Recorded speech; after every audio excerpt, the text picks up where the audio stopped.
think we're going to take over the House because of her. Nancy Pelosi doesn't want to approve anything because she'd love to have some victories on a date called November 3rd. Nancy Pelosi does not want to approve it. We are ready, willing, and able to do something. Don't forget, already approved 3 plans, and it's gone through, including the Democrats, in all fairness. This one she doesn't want. It's near the election because it helps her politically.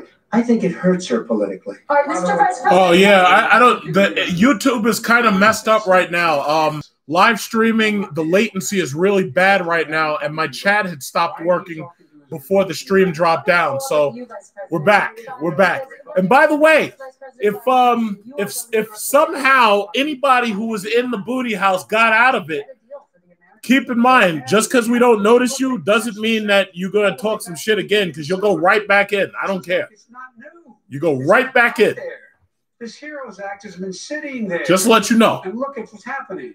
When I was in charge of the Recovery Act with $800 billion, I was able to get $145 billion for local communities that have to balance their budgets, and states that have to balance their budgets, and then have to fire firefighters. All right, we're back, baby. Law enforcement officers, so they can keep. Yeah, if you listen, if you're in here, don't talk shit to the moderators. That's like the dumbest thing you could do. Why would you do that? That's just dumb. Let them go bankrupt. Come on, what's the matter with you? The bill that was passed in the House was a bailout of badly run, high crime, Democrat, all run by Democrats, cities and states. It was a way of getting a lot of money, billions and billions of dollars to these kids. It was also a way of getting a lot of money from our people's pockets to people that come into our country illegally. Oh God, with Trump, man, I'm opening up the Rosini right now. We're gonna get some of this Rosini. We can't do it. This was a way of taking care of them. This was a way of spending on things that had nothing to do with COVID. Man, I wish you guys were here to be drinking with me. That would be fun. For badly run Democrat cities and this guy's still talking all that smack about badly run Democrat cities. It's like he just doesn't stop. I don't see red states and blue states.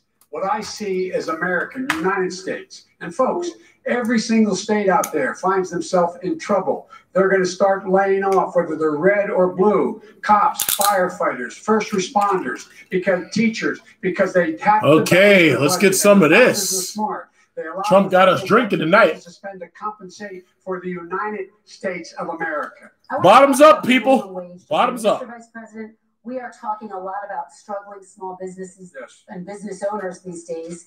Do you this is pretty good. The right time to ask them to raise the minimum wage? You, of course, support a $15 federal minimum wage. I do, because I think one of the things we're going to have to do is we're going to have to bail them out. That's a nice one. Too. Very nice. We should be bailing them out now. Very nice. Those small businesses. You got 1 in 6 of them going under. They're not going to be able to. What am I drinking now? I'm drinking strawberry raspberry Rosini. To be able to go PPP. Money is supposed to go to help them do everything from organize how they can deal with their businesses being open safely. Schools, how they can make classrooms smaller, how they can hire more teachers, how they can put ventilation systems in. They need the help. The businesses as well as the schools need the help. But these guys will not help them. It's not giving them any of the money. We are going to move on to immigration, but I want to get we have to help our small businesses by raising the minimum wage. That's not helping. I think it should be a state option.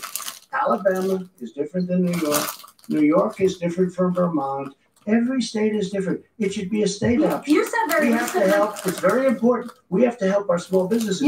How are you helping your small businesses when you're forcing wages? What's going to happen, and what's been proven to happen, is when you do that, these small businesses fire many of their employees. You said very recently you would consider raising the federal minimum wage to $15 an hour. You said recently you would consider raising the federal minimum wage to $15 an hour. Is that still the case? And I would consider it to an extent. But in a second administration? What I looked in a second administration, but not to a level that's going to put all these businesses out of business. It should be a state option. Look, every in different places, I know different places. They're all different. Some places, 15. I haven't seen a single person get their mic cut tonight. Nobody's cutting mics, strangely enough. Thank you. Quick response, Vice President Biden. 2 jobs, 1 job, below poverty.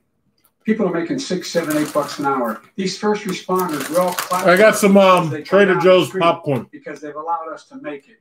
What's happening?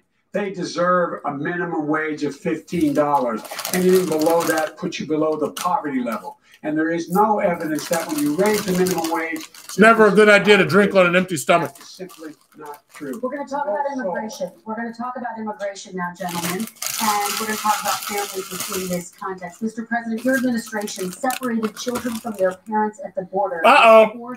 Now we're asking Trump about separating children from their parents. Policy, but the United States can't locate the parents of more than 500 children. So how will these families ever be reunited? Children are brought here by coyotes and lots of bad people, cartels, and they're brought here, and they used to use them to get into our country. We now have as strong a border as we've ever had. We're over 400 miles of brand new wall. You see the numbers, and we let people in, but they have to come in legally, and they come in through. But how will you reunite these kids with their families? Let me just tell you, they built cages. You know, they used to say, I built the cages, and then they had a picture in a certain newspaper. There was a picture of these horrible cages, and they said, look at these cages. President Trump built them. And then it was determined they were built in 2014. That was him. Do you have a plan to reunite the kids? Yes, we're working on it we're trying very hard. But a lot of these kids come out without the parents. They come over through cartels and through coyotes and through gangs. Vice President Biden, let me bring you into this conversation. Quick response and then another question to you. These 500 plus kids came with parents. They separated them at the border to make it a disincentive to come to begin with. Real tough. We're really strong. And guess what? They cannot, it's not coyotes didn't bring them over. Their parents were with them. They got separated from their parents. And it makes us a laughing stock and violates every notion of who we are as a nation. Let me ask you a follow-up question. They did it. We changed the policy. Your response to that? They did it. We did not. They built the cages. Who built the cages, Joe? Let's talk about who built the cages, Let's talk about what we're talking about. What happened? Parents were ripped, their kids were ripped from their arms and separated. And now they cannot find over 500 sets of those parents, and those kids are alone. Nowhere to go. Nowhere to go. It's criminal. It's criminal. Let me ask you about I will say this. They went down, we brought reporters, everything. They are so well taken care of. They're in facilities that were so clean. But some of them haven't been reunited. But just ask one question. Who built the cages? I'd love you to ask him that. Who built the cages? Let me ask you about immigration policy. Who built the cages? I think the answer is the Department of the Interior, but I could be wrong. Or it's probably China. I'm not sure. It also presided over record deportations as well as family detentions at the border before changing course. So why should voters trust you with an immigration overhaul now? Because you made a mistake. It took too long to get it right. It took too long to get it right. I'll be president of the United States, not vice president of the United States. And the fact is, I've made it very clear. Within 100 days, I'm going to send to the United States Congress a pathway to citizenship for over 11 million undocumented people. And all of those so-called dreamers, those DACA kids, they're going to be immediately. Well, looks like somebody just earned himself 300 seconds. And put on a path to citizenship. Coleman Curtis. Yeah, guess what? You're in timeout, stupid. I hope the time is cumulative, just so you learn your goddamn lesson. I can imagine you're 5 years old. Your parents are taking you across. Well, no. If his question is who built the cages, I'm fairly certain Obama didn't build the cages. I'm pretty sure it was like the Department of the Interior or something. Many of them were model citizens. Over 20,000 of them are first responders out there taking care of people during this crisis. We owe them. We owe them. President, he had 8 years to do what he said he was going to do. And I've changed without having a specific. We got rid of catch and release. We got rid of a lot of horrible things that they put in and that they lived with. But he had 8 years he was vice president. He did nothing except build cages to keep children in. Vice President Biden, your response. The catch and release, you know what he's talking about there? If in fact you had a family came across and they were arrested, they in fact were given a date to show up for their hearing. They were released. And guess what? They showed up for a hearing. And this is the first president in the history of the United States of America that anybody seeking asylum has to do it in another country. That's never happened before in America. That's never happened before in America. You come to the United States and you make your case that I seek asylum based on the following. on the following premise: why I deserve it under American law. They're sitting in squalor on the other side of the river. Well, I'm glad you're enjoying the live stream, Get Social. It just shows that he has no understanding of immigration or the laws. Catch and release is a disaster. A murderer would come in, a rapist would come in, a very bad person would come in. We would take their name. We have to release them. Heather Hunter just earned herself a lot more time in timeout. 1% of the Good job, stupid. Come back. We have to send ICE out. She said, whoever is voting Biden can eat ass. We would say, come back in 2 Okay, years, well, the only ass we're going to be eating is what you're eating in the booty house, stupid. We're going to give you a court case. When you say they come back, they don't come back, Joe. Good night, Heather. Enjoy your time in the booty house, Heather. Remember, we got a booty house for women, too. It's even worse in there. Okay, President Trump, It's much, much worse in there for the women in the booty house. Believe me, it's much, much worse. Did you ever see that show, Orange is the New Black? Yeah, well, now you're going into the booty house. Tell us all about it later. All right, let's move But on we don't have to the worry next about it. They section. terminated it, so we don't have to worry about Let's it. move on to the next Yeah, section. 525 kids. Yeah, these trolls are out here tonight, but that's okay because I've got a team of moderators and they're not Let's having talk it. about our next They're section, not having it. Race in America. And I want to talk about the way Black and brown Americans experience race in this country. Uh-oh. Part of that experience is something called the talk. It happens regardless of class and income. Parents who feel they have no choice but to prepare their children for the chance that they could be targeted, including by the police, for no reason other than the color of their skin. Mr. Vice President, in the next 2 minutes, I want you to speak directly to these families. Do you understand why these parents fear for their children? I do. You know, my daughter is a social worker, and she's written a lot about this. She has a graduate degree from the University of Pennsylvania in social work. And you know, one of the reasons why I ended up working on the east side of Wilmington, Delaware, which is 90% African American, was to learn more about what was going on. What I never had to tell my daughter, if she's pulled over, make sure she puts for a traffic stop, put both hands on top of the wheel and don't reach for the glove box because someone may shoot you. But a black parent, no matter how— Yo, Trump looks like he is so pissed off right now. He is so upset right now. Don't have a hoodie on when you go across the street. Making sure that you, in fact, if you get pulled over, yes, sir, no, sir, hands on top of the wheel, because you are, in fact, the victim, whether you're a person making $300,000 a year person or someone who's on food stamps. The fact of the matter is there is institutional racism in America. And we have always said, we've never lived up to it, that we hold these truths to be self-evident. All men and women are created equal. Well, guess what?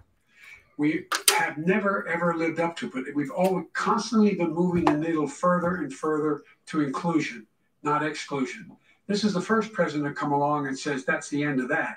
We're not going to do that anymore. We have to provide— Oh, he got you. Joe Biden's getting him. Get him, Joe. Get him. Get him, Joe.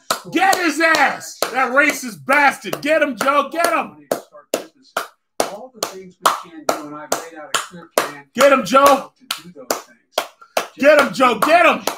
It's about drive your point home, Joe. Uninterrupted. That's right. Keep your mouth shut while I'm talking. Uninterrupted. Get him, Joe. Get him. Smoking Joe. Smoking Joe Frazier. Get him, Joe. Get him.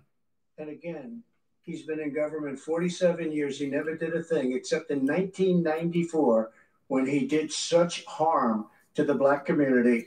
They were called super predators. And Hillary called them super predators. Joe didn't say that shit. And they kept never— Hillary Clinton said that shit. That's why she's not president now. Crime bill, the super predators. Nobody has done more for the black community than Donald Trump. Another lie. Nobody's done more for the black community. Oh boy, lies, more lies. Click. Has done bottoms up, fellas. Bottoms up. Justice reform. Obama and Joe didn't do it. Boy. I don't even think they tried because they had no chance at doing it.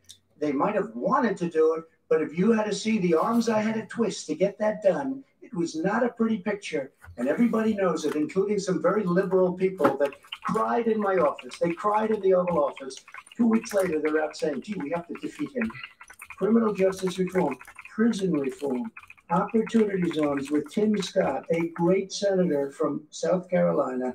He came in with this incredible idea for opportunity zones. It's one of the most successful programs. People don't talk about it. Tremendous investment is being made. Biggest beneficiary, the Black and Hispanic communities. The fuck is he talking about? Historically Black colleges. This guy's full of shit. After 3 years of coming to the office, I love some of those guys. They were great. They came into the office and they said, I said, what are you doing? After 3 years, I said, why do you keep coming back? Because we have no funding. I said, you don't have to come back every year. We have to come back because President Obama would never give them long-term funding. And I did. 10-year long-term funding. And I gave them more money than they asked for because they said, I think you need more. And I said, the only bad part about this is I may never see you again because I got very friendly with them and they like me and I like them. But I saved it.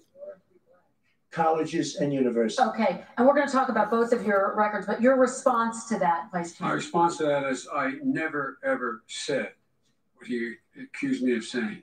The fact of the matter is in 2000, though, after the crime bill had been in the law for a while, this is a guy who said the problem with the crime bill, there's not enough people in jail. There's not enough people in jail.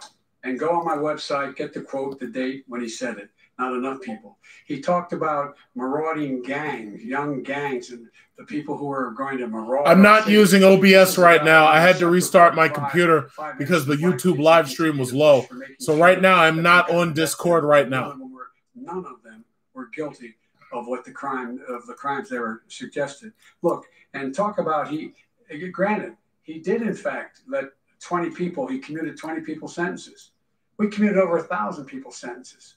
Over 1,000. The very law he's talking about is a law that, in fact, initiated by Barack Obama. And secondly, we're in a situation here where the federal prison system is Yo, these fucking trolls are stupid. All these trolls, these Trump trolls, you guys don't learn. I'm not having you tonight. I'm not playing that game. You keep on posting that Trump shit and you fucking keep... Heather, you're an idiot. Just stop.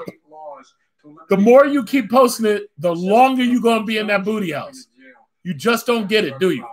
They should be going to rehabilitation, not to jail. We should fundamentally change the system, and that's what I'm going to do. Why didn't he do it 4 years ago? Why didn't you do that 4 years ago, even less than that? Why didn't you? You were vice president. You keep talking about all these things you're going to do, and you're going to do this. But you were there just a short time ago, and you guys did nothing. We did. You know, Joe, I ran because of you. I ran because of Barack Obama, because you did a poor job. If I thought you did a good job, I would have never run. I would have never run. I ran because of you. I'm looking at you now. You're a politician. I ran because of you. All right, Vice President Biden, your response to that, and then I do have some questions for both of you. Well, I'll tell you what. I hope he does look at me because what's happening here is you know who I am. You know who he is. You know his character. You know my character. You know our reputations for honor and telling the truth. I am anxious to have this race. I am anxious to see this take place. The character of the country is on the ballot. Our character is on the ballot. Look at us closely. Let me ask some follow-up. Please respond, and then we're going to have follow-up. If this stuff is true about Russia, Ukraine, China, other countries, Iraq, if this is true, then he's a corrupt politician. Right. So don't give me the stuff about how you're this innocent baby. Joe, they're calling you a corrupt politician. Nobody. President Trump, I want to stay on the issue of race. We're talking about the issue from hell. President Trump, we're talking about race right now, and I do want to stay on the issue of race. President Trump, I have to respond to that. Please, because look, very quick. There are 50 former national intelligence folks who said that what he's accusing me of is a Russian plan. They have said that this has all the 5 former heads of the CIA. Both parties say what he's saying is a bunch of garbage. Nobody believes it except his and his good friend Rudy Giuliani. You mean the laptop is now another Russia hoax? That's exactly what. This is where you're exactly going. This is where he's going. The laptop is Russia, Gentlemen, Russia. I want to stay on the issue of race. You have to be kidding. Here we go President, again with Russia. We're going to continue on the issue of race. Mr. President, you've described the Black Lives Matter. Cut him down. Shut this guy up. He's full of shit. Shared a video of a man chanting white Fuck Fox News and them bullshit fucking fake-ass editorials. Their First Amendment rights should be fired What do you say to Americans who say that kind of language from a president is contributing to a climate of hate and racial strife? Well, you have to understand, the first time I ever heard of Black Lives Matter, they were chanting pigs in a blanket, talking about police. Pigs. Uh-oh, now he's talking about Black Lives Matter. Here we go. Blanket, fry them like bacon. Fry them like bacon. That's a horrible thing. Pigs in a blanket, fry them like bacon. Pigs in a blanket, fry them like bacon. Pigs in a blanket, fry them like bacon. As far as I don't know who came up with that chant, but that person was really funny. I have great relationships with all people. Pigs in a blanket, fry them like bacon. Pigs in a blanket, fry them like bacon. Pigs in a blanket, fry them like bacon. Who the fuck comes up with this stuff? Prison reform and opportunity zones. I took care of black colleges and universities. I don't know what to say. They can say anything. I mean, they can say anything. It makes me sad because I am the least racist person. I can't even see the audience because it's so dark. But I don't care who's in the audience. I'm the least racist person in this room. Okay, Vice President Biden, let me ask you very quickly, and then I have a follow-up question for you. Abraham Lincoln here is one of the most racist presidents we've had in modern history. Damn. He pours fuel on every single racist fire. Every single one. Started off his campaign coming down the escalator saying he's going to get rid of those. Joe just fucked up. Joe was thinking about Trump, and now he said Abraham Lincoln. Oh, shit. Oh, man, they're going to replay that a million times. Oh, man, he got the names confused. Stand down and stand ready. Wait, did he say least racist or most racist? Whistle about as big as a foghorn. President Trump. But I got to say, Biden's keeping up that energy. I got to say, he's doing pretty good. Abraham Lincoln, where did that come in? I mean, you said Abraham Lincoln. Where did that? Oh, I get it. So Biden was talking about him as Abraham Lincoln. So Trump said he was Abraham Lincoln, and then Biden attacked him as Abraham Lincoln. Oh, okay, now I understand. But you already know Fox News is going to blow that shit way out of proportion. You already know that.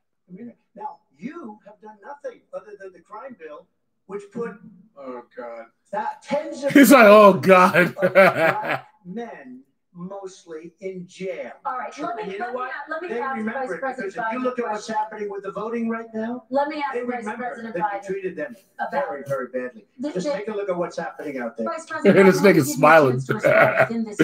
He's just smiling. He's like, oh, God.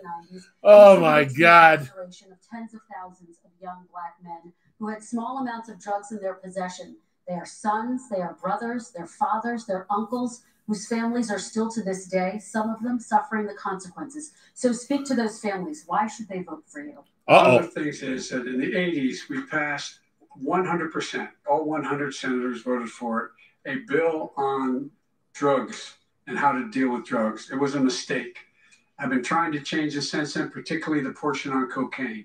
That's why I've been arguing that, in fact, we should not send anyone to jail for a pure drug offense. They should be going into treatment across the board. That's what we should be spending money. That's why I set up drug courts, which were never funded by our Republican friends. They should not be going to jail for a drug or an alcohol problem. They should be going into treatment. Fair enough. Treatment.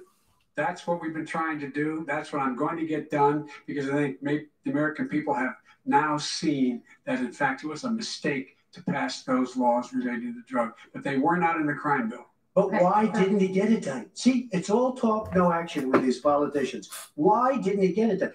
That's what I'm going to do when I become president. You were vice president along with Obama as your president, your leader, for 8 years. Why didn't you get it done? You had 8 years to get it done. Now you're saying you're going to get it done because you're all talk and no action, Jim. We got a lot of it done. We released 38,000. We got 38,000 prisoners left from. You got nothing done. 38,000 prisoners were released from federal prison. There were over 1,000 people who were given clemency. In fact, we're the ones that put in the legislation saying we could look at pattern of practice of police departments and what they were doing, how they were conducting themselves. I could go on, but we began the process. We lost an election. That's why I'm running, to win back that election and change his terrible policy. I just asked one question. Why didn't you do it in the 8 years, a short time ago? Why didn't you do it? You just said, I'm going to do that. I'm going to do this. You put tens of thousands of mostly black young men in prison. Now you're saying you're going to undo that. Why didn't you get it done? You had 8 years with Obama. You know why, Joe? Because you're all talk and no action. All right, Vice President Biden, and then we're going to move on to the next section. We had a Republican Congress. Thank you. Thank you. Why didn't you get it done? Because I had a Republican freaking Congress. All right. You got to talk them into it. We're going to move on to our next section. Oh, so now you got to talk them into it. Biden got that question perfectly. He said because we had a Republican Congress, we couldn't get shit done. Good job, Biden. Good job. Finally an answer. Thank you. Good job. And then Trump didn't even know what to say. Good job, Biden. You finally explained that shit. Good job. President Biden, you have said good job. Climate change excellent answer. Create new jobs. For each of you, how would you both combat climate change and support job growth at the same time? Starting with you, President Trump, you have 2 minutes uninterrupted. So we have the Trillion Trees program. We have so many different programs. I do love the environment, but what I want is the cleanest, crystal clear water, the cleanest air. We have the best, lowest number in carbon emissions, which is a big standard that I notice Obama goes with all the time. Not Joe. I haven't heard Joe use the term because I'm not sure he knows what it represents or means, but I have heard Obama use it. And we have the best carbon emission numbers that we've had in 35 years under this administration. We are working so well with industry, but here's what we can't do. Look at China, how filthy it is. Look at Russia. Look at India. It's filthy. The air is filthy.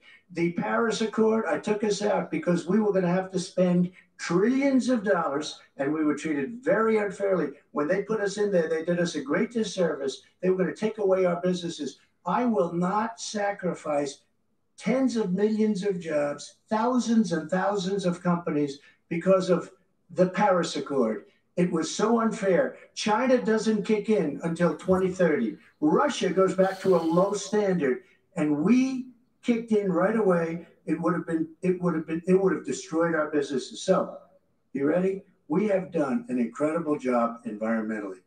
We have the cleanest air, the cleanest water, and the best carbon emission standards that we've seen in many, many years. Vice President And we Biden. haven't destroyed our industries. Vice President Biden, 2 minutes to you, uninterrupted. Climate change, climate warming, global warming is an existential threat to humanity. We have a moral obligation to deal with it. And we're told by all the leading scientists in the world, we don't have much time. We're going to pass the point of no return within the next 8 to 10 years. 4 more years of this man eliminating all the regulations that were put in by us to clean up the climate, to limit limit emissions will put us in a position where we're going to be in real trouble. Here's where we have a great opportunity. I was able to get both all the environmental organizations as well as labor, the people worried about jobs, to support my climate plan. Because what it does, it will create millions of new good-paying jobs. We're going to invest in, for example, 50,000 charging stations on our highways, so that we can own the electric car market of the future. In the meantime, China is doing that. We're going to be in a position where we're going to see to it that we're going to take 4 million existing buildings and 2 million existing homes and retrofit them so they don't leak as much energy, saving hundreds of millions of barrels of oil in the process and creating significant number of jobs. And by the way, the whole idea of what this is all going to do, it's going to create millions of jobs. And it's going to clean the environment. Our health and our jobs are at stake. That's what's happening. And what right now, by the way, Wall Street firms indicated that my plan will in fact create 18.6 million jobs, 7 million more than his. This is from Wall Street. And I'll create $1 trillion more in economic growth than his proposal does. Not on climate, just on the economy. President Trump, They came out and said very strongly, $6,500 will be taken away from families under his plan, that his plan is an economic disaster. If you look at what he wants to do, if you look at his plan, his environmental plan, you know who developed it? AOC +3. They know nothing about the climate. I mean, she's got a good line of stuff, but she knows nothing about the climate. And they're all hopping through hoops for AOC +3. Look, Their real plan cost $100 trillion. If we had the best year in the history of our country for 100 years, we would not even come close to a number like that. When he says buildings, they want to take buildings down because they want to make bigger windows into smaller windows. Alexandria Ocasio-Cortez just might end up being president in 2024. I can hardly wait. Has ever seen. And this wasn't done by smart people. This wasn't done by anybody. Frankly, I don't even know how it could be good. This is coming to an end very soon. It's 1027. $100 billion. That's their real number. He's trying to. It's coming to an end in like 3 minutes, I think. They want to knock down buildings and build new buildings with little, tiny, small windows. I mean, and many other things. Okay. And many other things. Let me have the Vice President respond, and we're running out of time, and we have a lot more questions to get to. So let's hear from the Vice President. I have a number more questions. I don't know where he comes from. I don't know where he comes up with these numbers. Wait. $100 trillion. Give me a break. This plan was. This is plan endorsed by every major environmental group and every labor group.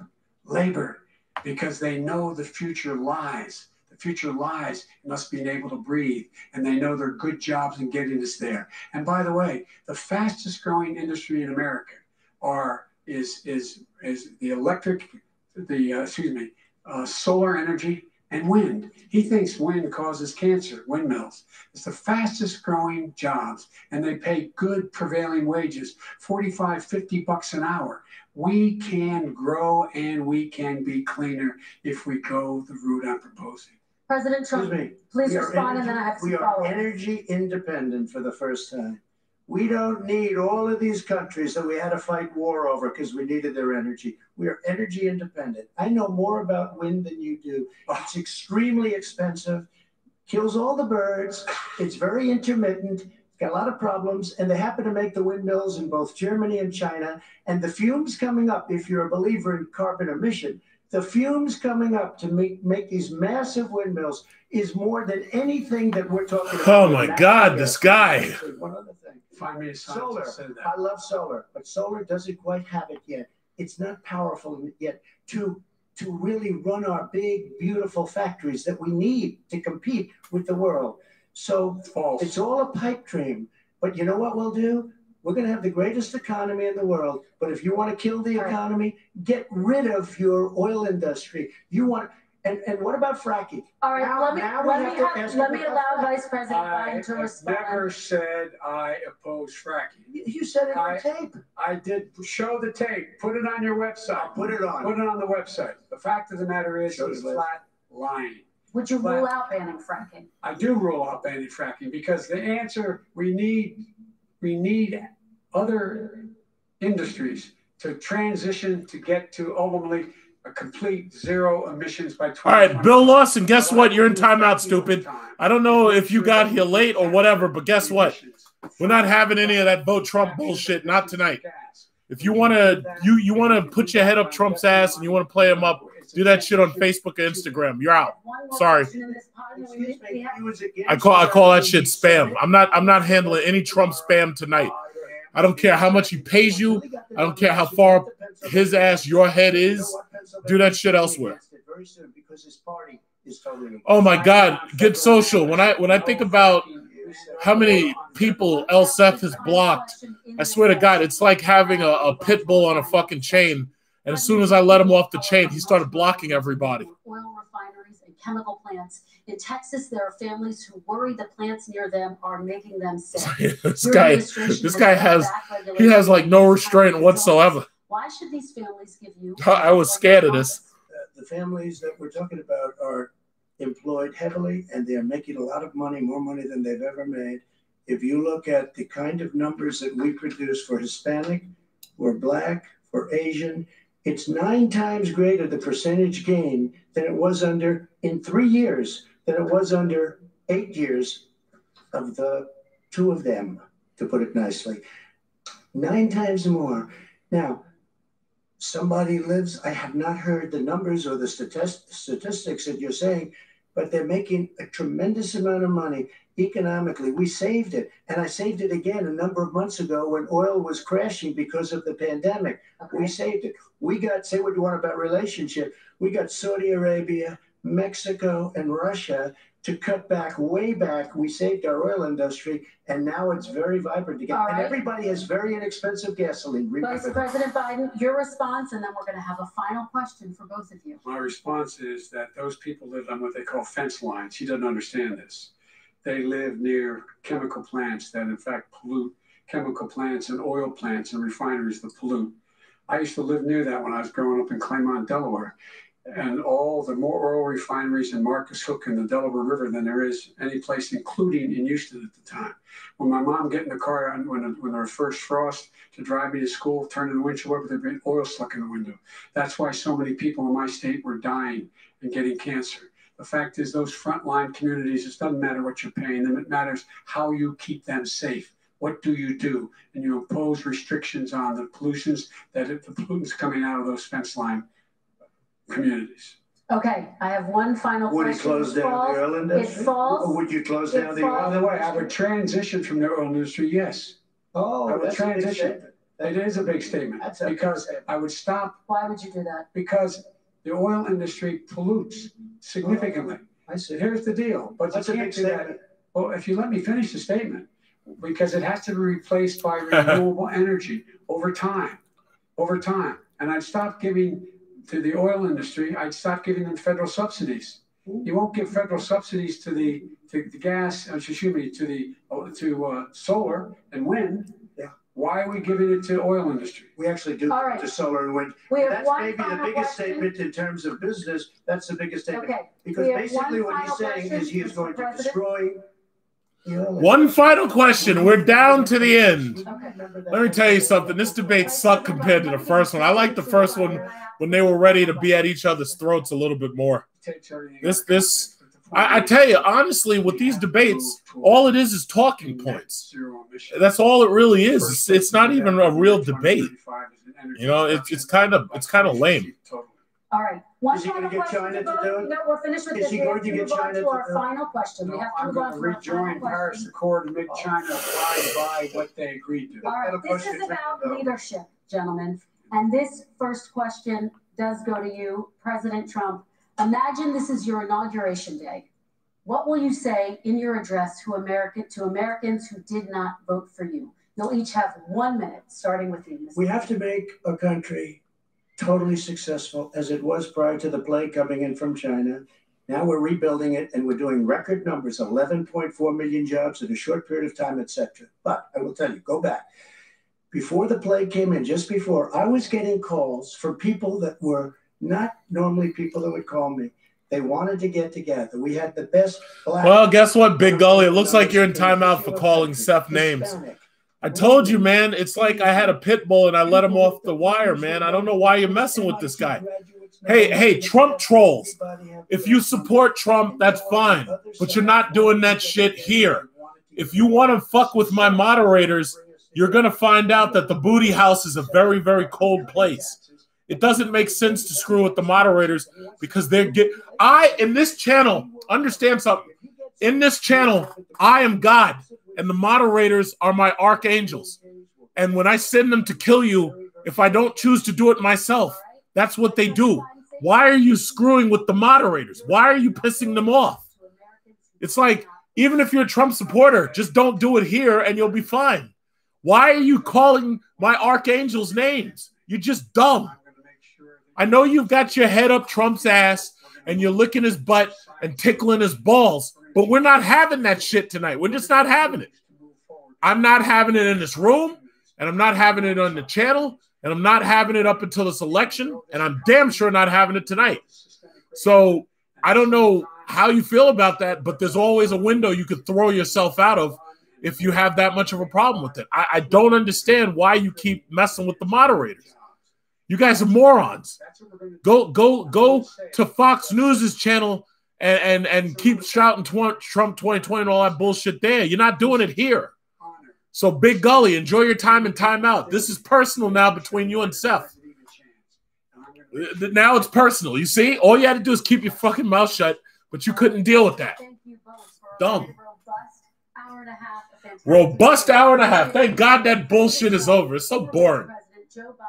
Thank you to Belmont University for hosting us tonight. And most so boring. to those watching tonight Election Day is November 3rd. November 3rd, baby. Let's go. Biden 2020. Kamala Harris, President 2020. Let's go. November 3rd. That's only a couple of days from now. It's not very long.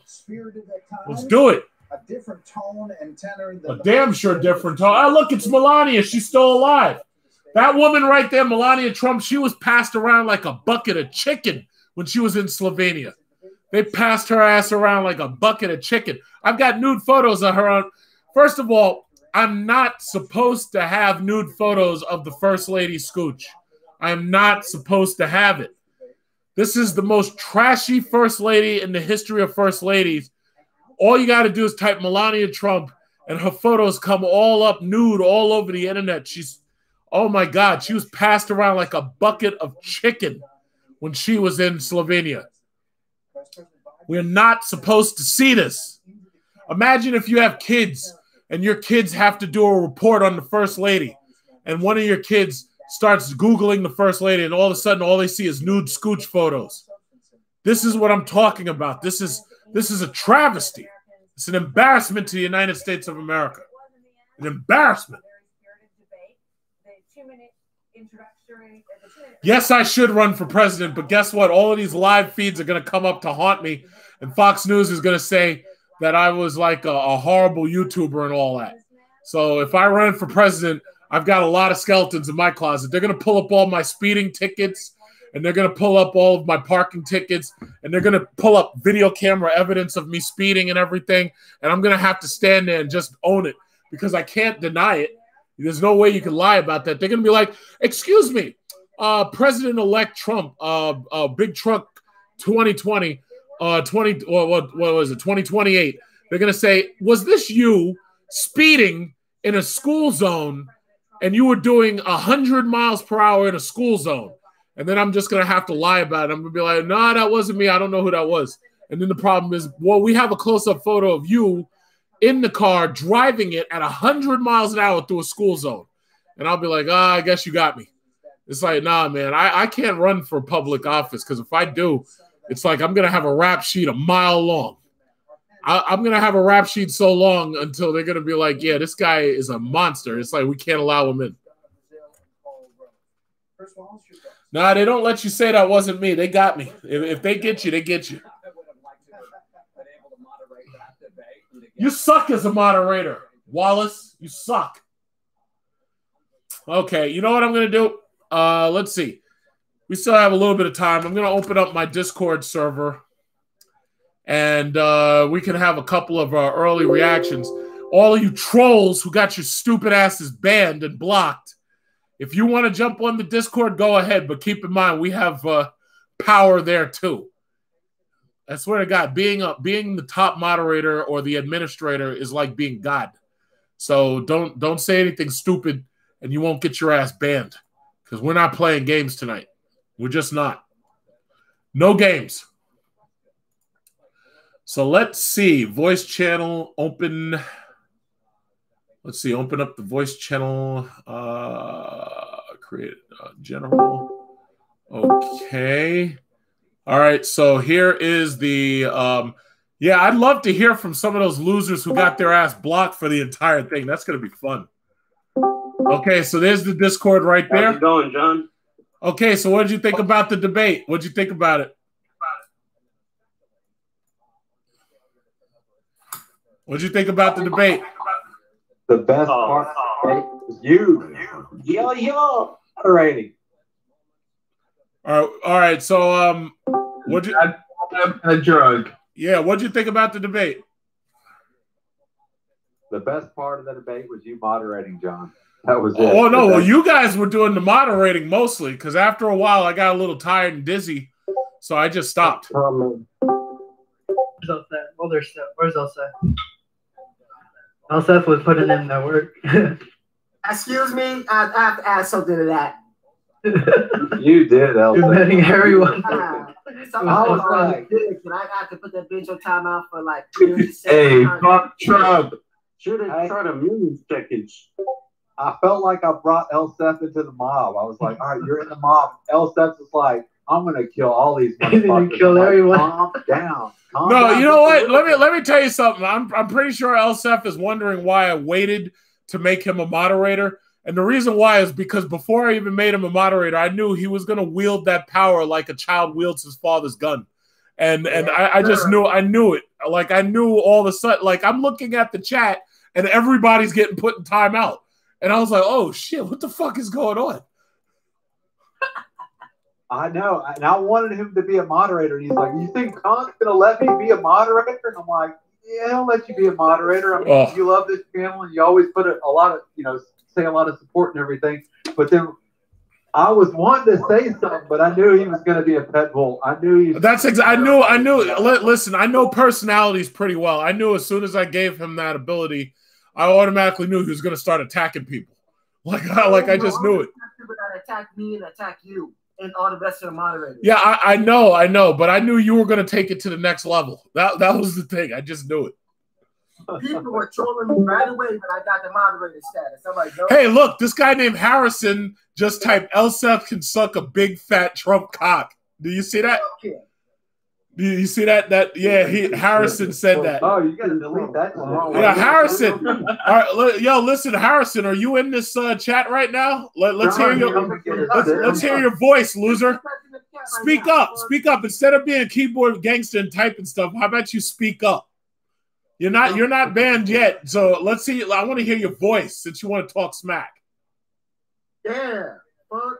Where's all these Trump supporters at? Come on. Yeah, these guys. It's like I swear to God, everywhere I go, it does. Yo, listen, I be on like Allison. When I'm on these YouTube videos, when I'm on Instagram, when I'm on Facebook, all these Trump trolls are freaking everywhere.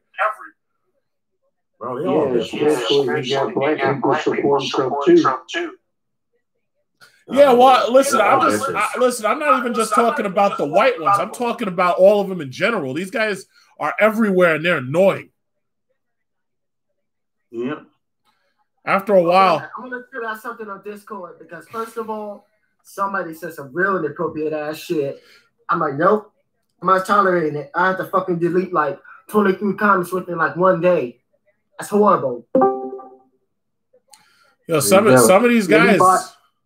Anybody that people just don't know when to shut the fuck up, honestly. I said that in the chat. People don't know when to shut the fuck up.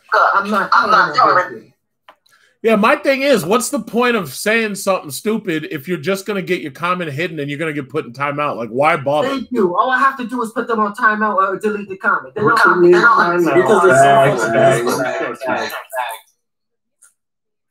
Yeah, my thing is, like, why keep bothering to try to troll people if you're just going to get put in timeout? It doesn't make sense. A million seconds. And people telling me to go back to Africa and to fucking use lotion and shit. This guy Harrison's a bitch. Yeah, go back.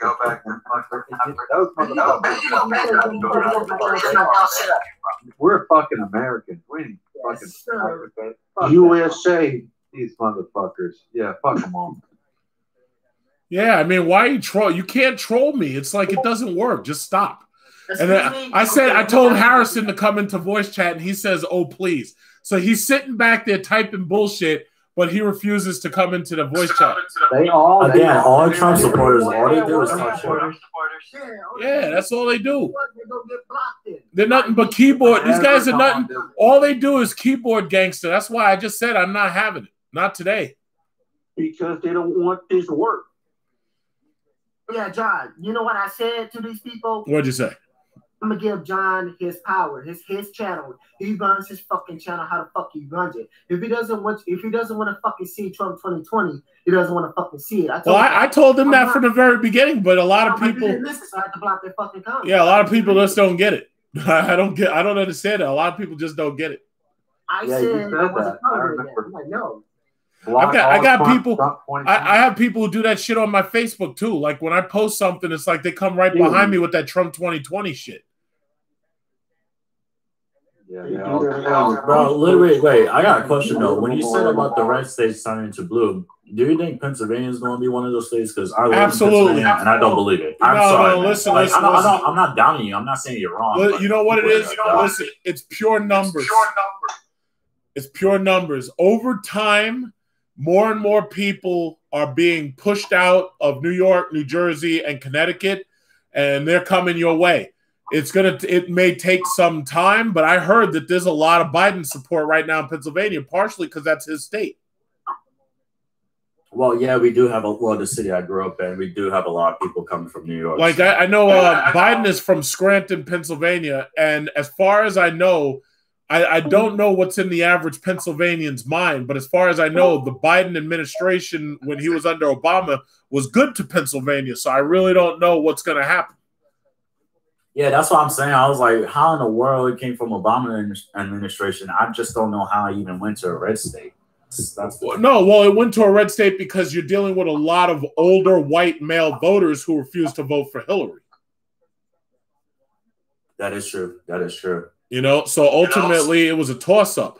Right now, I believe the battleground states are Pennsylvania, Florida, North Carolina, and what else? Ohio and Michigan.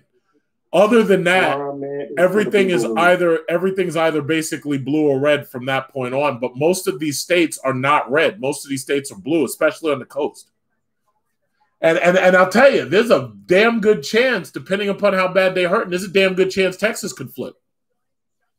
That's what I'm thinking. See, these people really think that Texas was always going to be red. Let me tell you something. California is going to do its part to flip Texas.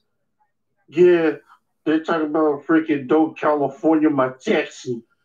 Yeah, well, listen, they can say that. They can say that all they want, but the bottom line is it could happen.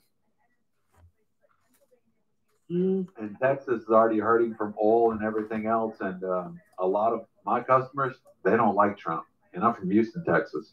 They really don't like him. They don't like anything he stands for. And I mean, when you hear him talking tonight, all of us, when you hear his voice, it's like fucking nails on a chalkboard. Everyone's sick of hearing this motherfucker. It's the same old speech. You ever hear somebody and they just repeat the same shit? But that's what Trump does. That's what he does. Yeah. That's all he does is repeat shit. There's no facts. There's no way that he could have went now, because all he has to do is A, stop lying like crazy, B, form up a plan to actually do something, and C, the last 4 years you haven't done anything, and then he talks about, oh, well, Biden hasn't done anything. Well, you too, motherfucker, since you want to be that way, hell. And he's the president. Well, you know what? If you listen to him argue, he argues like he's not the president. You know, he argues like he's a weakling, honestly. It's like he's whining. It's like when he starts talking, he's whining. He acts like he's still a candidate. Yeah, everybody's against him, and he's just guys. Look, and he's being bullied. I still have it. He's a big bag. Go ahead, Elsa. Look at this crap. What? But you can't see it, Elsef. You stupid illegal Trump 2020. Well, listen, the guy's trolling you. That's the thing. He's trolling you, obviously. Hey, can I ask you, Slick? Can I ask Slick Rick Johnson, what is this shit on your fucking profile? What is this? Oh, okay, yo, okay. This was meant to be a funny joke, but it's Trump being naked next to a black guy. I know it's a funny joke. Oh, okay, because it's joke or no joke, that shit really comes off as homo-erotic. My bad, man. I seen it. There you go. I'm sorry. That show's kind of funny to me, but I'll take it. Yeah, I was trying to figure that one out. So, anything else? How about this debate? Anybody want to talk about? But you know what? But see, that's the thing. That's the thing that gets to me. Alexandria Ocasio-Cortez stands out so much at this point that it's like they're terrified of her. And you know what's funny? Ilhan Omar said today, and she was in the news today for saying she wanted to defund the Pentagon. Now, they already hate her because she's a black woman. But on top of that, she's a Muslim black woman. And now she's saying defund the Pentagon. But they don't talk about Ilhan Omar. They talk about AOC. He's the leader of the squad. AOC AOC could easily become the next Nancy Pelosi. I thought she was Latina. No. Well, AOC is she is a Latina. No. Can I add something, buddy? Go ahead. Well, I'm gonna fact check you real fast. Nancy Pelosi is not Latina. No, I'm talking about AOC. Okay, yeah, I get you on that. Alexandria Ocasio-Cortez is Latina. Yeah. She's Latina. But let me talk to you real fast. I was watching your live stream, right, buddy? Yes, sir. So I heard. Now wait. But let me ask you something. Before you start talking, I see a photo of you in some type of uniform. What kind of uniform is that? Army?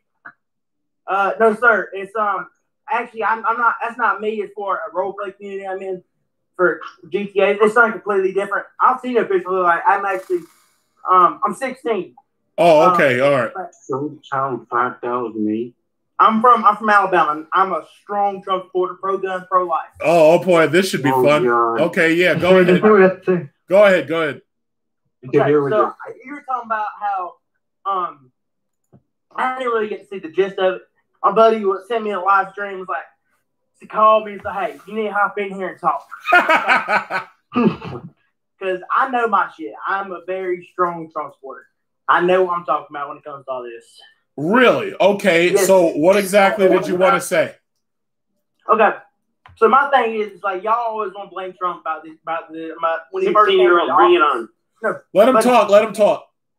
So my thing is you always want to blame Trump about the cages and all that, but who built the cages? Obama. No, Obama. Listen, first of all, Obama didn't build. First of all, let me clear you up right there. Obama didn't build any cages.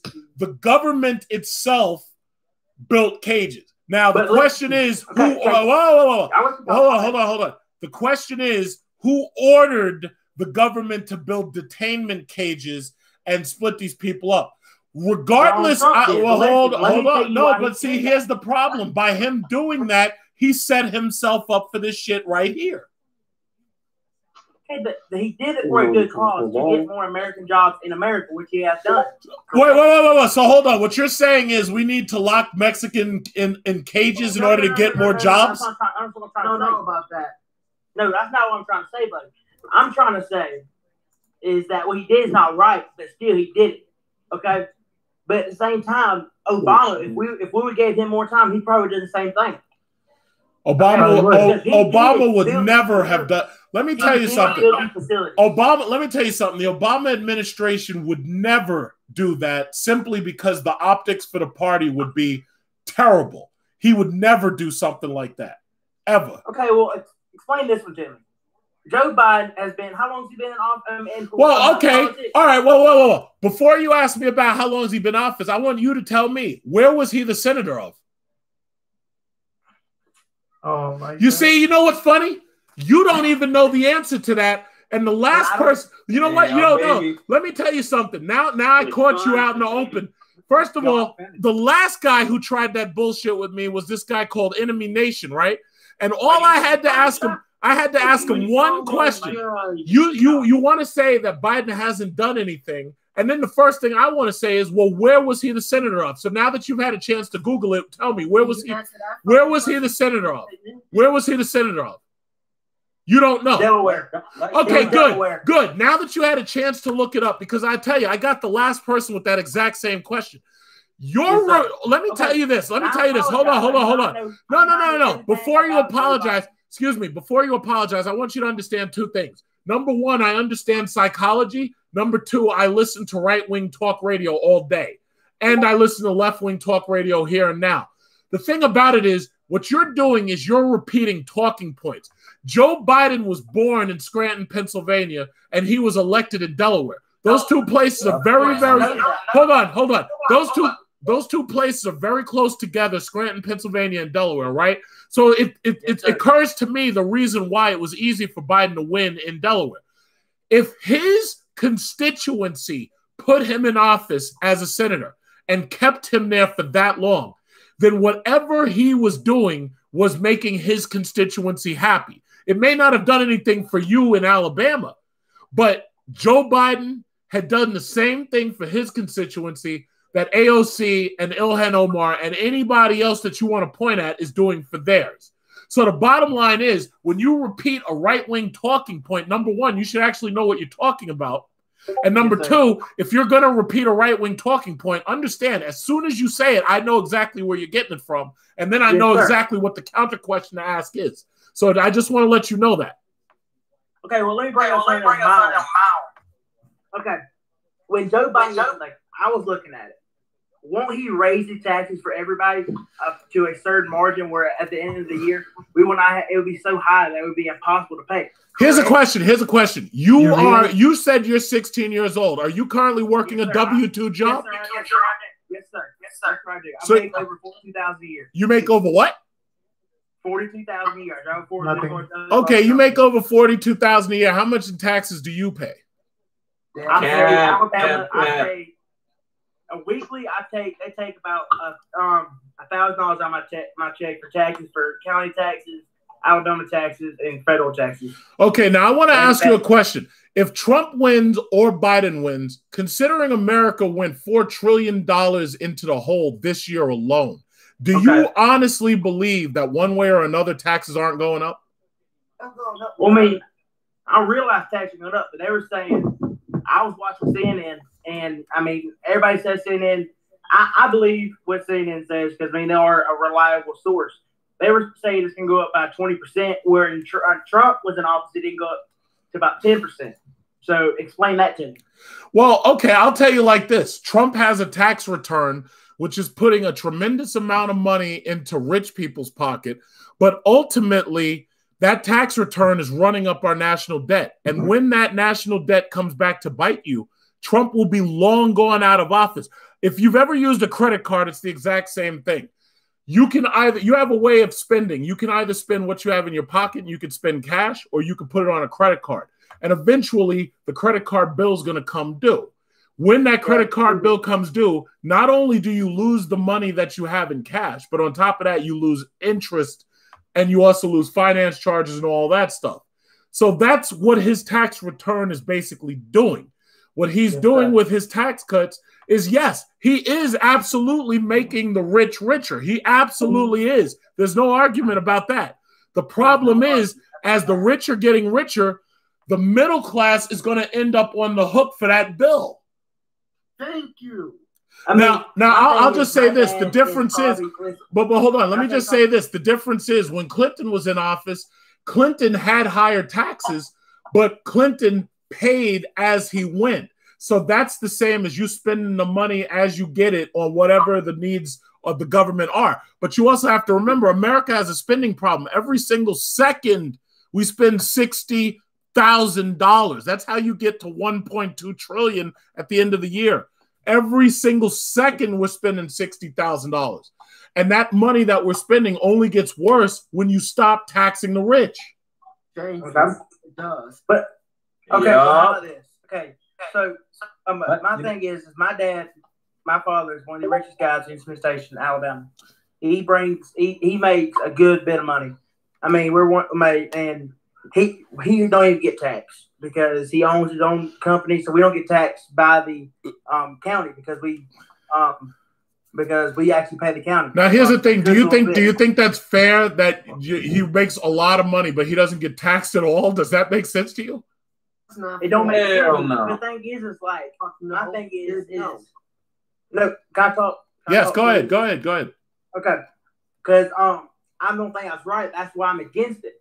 I mean, I understand Trump is doing that, but the thing is, Biden will do the same thing. He's been in office, and did Joe ever bring up anything about that when Biden was in office last time as vice president? Well, but you got to understand, the vice president doesn't control that. Number one, tax policy is proposed by the president, but it has to be passed by the Congress.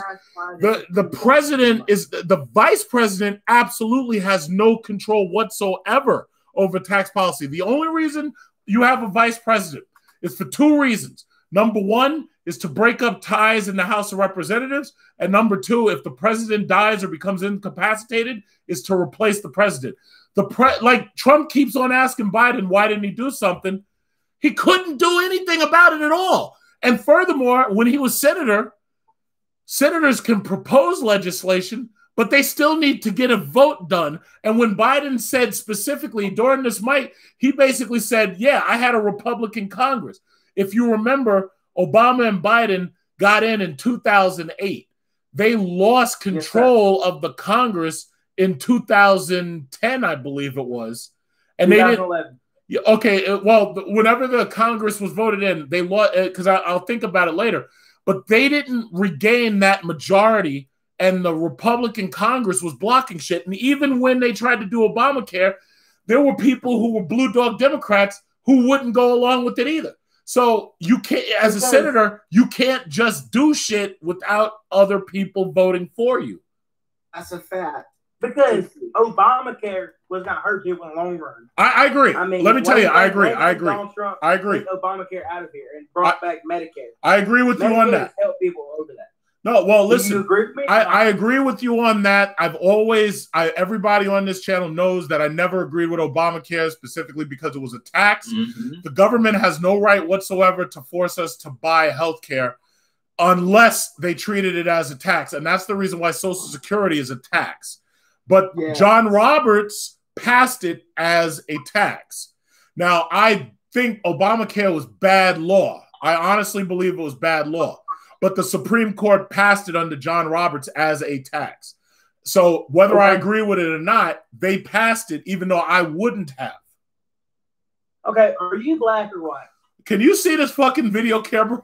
No, sir. I'm not watching this stream right now. Oh, okay. All right. Yeah, well, here's a question. I have a question. How do I sound? You sound mixed. I sound mixed, huh? Oh, that's funny.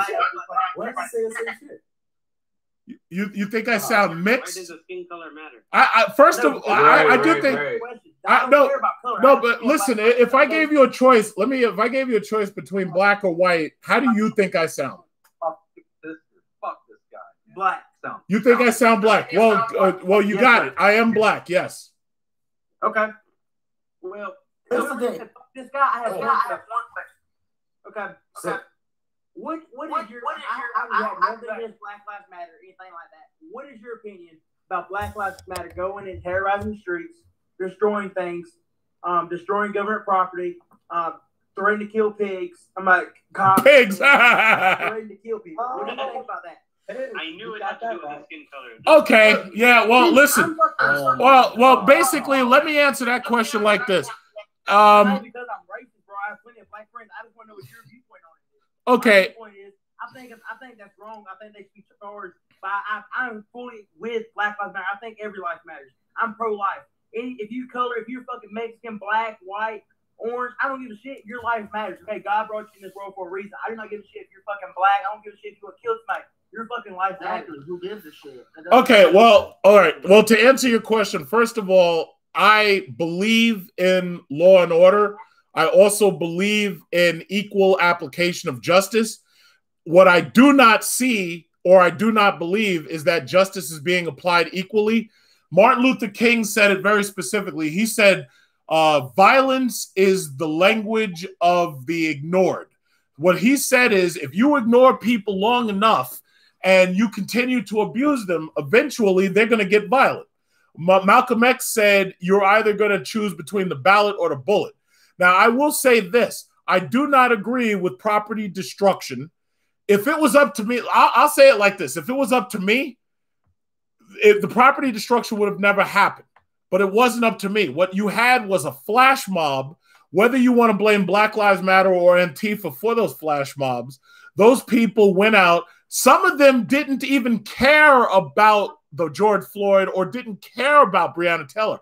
There were some people in those mobs who were opportunistic looters. There were some people in there who were arsonists. There were some people in there who were straight up anarchists. They didn't care about why they were out there. They just wanted to be out there tearing shit up. So that's the reason why I'm not. Well, hold on. Let me answer. I am not for decay of law and order.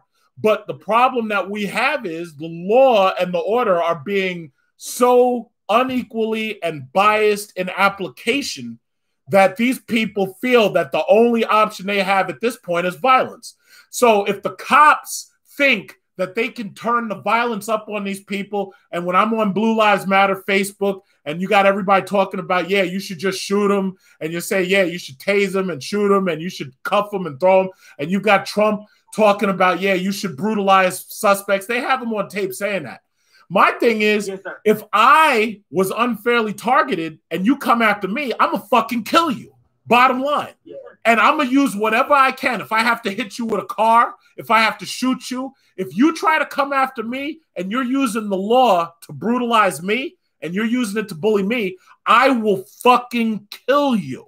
And that's what these people back there, those people that you're talking about, they are at that point where they're not going to take this bullshit at all. They're just not going to take it. You come after me, dig a grave for yourself. Kid, here's the thing. Look, you're 16. Go ahead. Go ahead. You're 16. And I'm 19. We both young people, bro. And all I gotta say is, please just look outside the box. And I know, you have family members that might look different ways from John and stuff. But please, even if you agree with it, at least look in different ways, which you are doing right now. I do respect that. But again, please look outside the box. My thing is, what do you think? Can you what do you think about the? I'm gonna bring this up, and I'm not gonna bring it up again. What do you think about the cops in Atlanta that shot the guy because he reached for a taser? Do you think that was justified? Here's the thing, dude. My aunt is a state trooper, and this is what she's telling me. She's telling me from her department. Thankfully, her department is pretty cool people, but she's saying that unfortunately, the cops, the people who have higher power, are unfortunately racist ass people, and the good cops are in lower power, and they can't really do anything. I don't believe all cops are bad. I don't. I'm not with that, all cops is bad bullshit. But it's enough of them that's making a whole bad reputation for everyone. And that cop doing that taser shit, I'm not gonna, say no. That's not what happened. What other choice did black? And I'm black myself too, so. You're right. What they do. I didn't even understand what black people want. Can I say something real fast? Since the fucking 50s. Let me speak. Bro. They're gonna do. What else? Okay, so this is what happened. So the dude was drunk in his car out in the parking lot, correct? In the Wendy's parking lot. Cops come up and they were gonna take him home. So then they ride off, they come back, he's still there.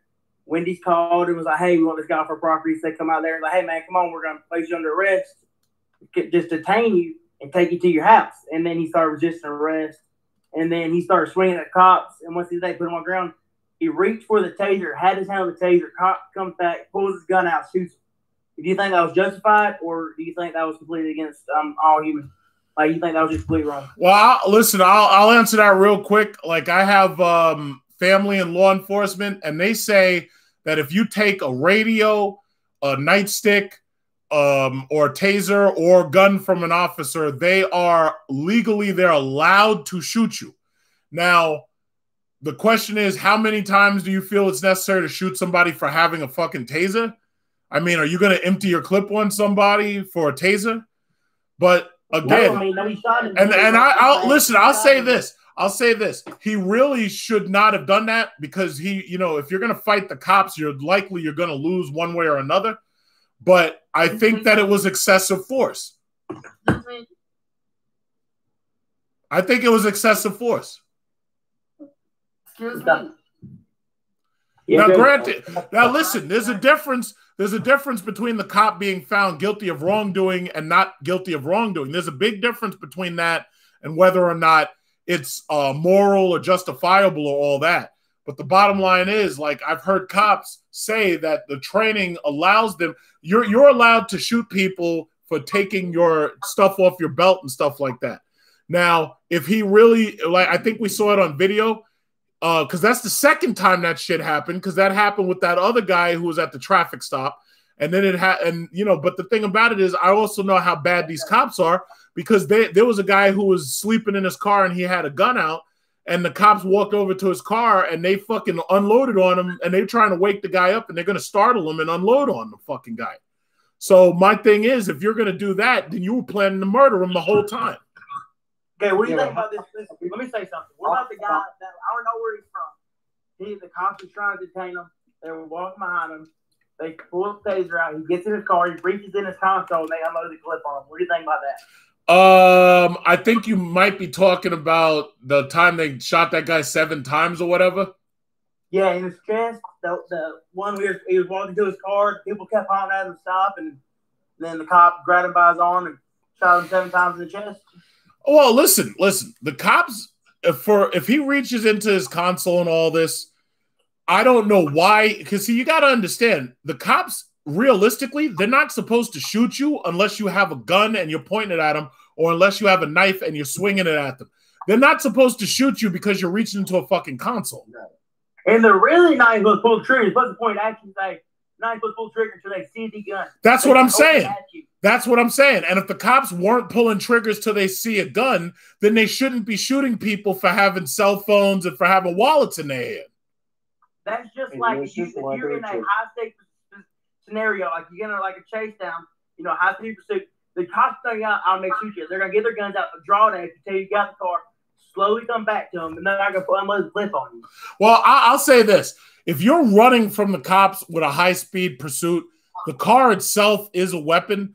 I don't really feel that the cops should just unload on the car. But, yeah, shooting out tires and stuff like that, the thing about it is that's nowadays. Spike strips for it. Well, yeah, but see, the problem is in order to have a spike strip, you have to have a unit in front of the car's path in order to throw out a spike strip. That gets really, really dicey when you're talking about a multi-lane highway because you could spike somebody else's car. And that could cause an even more deadly situation. So I'll say it like this. Every department has their own policies because some of them deal with certain things that others don't have to deal with. But my thing is, in most cases, I mean, listen, if you got a high-speed chase with the cops, if you're not going to pull over and you're going to keep it going, they're going to take you down one way or another. I don't blame the cops when they have to deal with somebody like that. I'm talking about the pedestrians who are unarmed. I'm not talking about the freaking people who actually have a weapon. I'm talking about unarmed pedestrians. Well, can I add something to my statement? All right, go ahead. What do you think about all the males found dead in jail because of suicide and inmate brutality against them? How do you think you would deal with that what is your viewpoint on that? Well, did you ever see the movie Face Off where everybody had magnetic boots? No. Oh, okay. So you never saw the movie Face Off. Well, you should go watch that movie. But ultimately, I think that the inmate brutality between regular just inmates, I think that shows a failure of our prison system. And ultimately, that needs to be dealt with because, the thing about it is, if you go to prison for whatever you go for, it doesn't matter if it was a nonviolent crime or a violent crime or whatever, you're supposed to not have to worry about being brutalized by either the inmates or the warden or whatever it is, or the corrections officers, because that would be considered cruel and unusual punishment or torture. So it's just another. Well, what about pedophiles? They get beat up every day.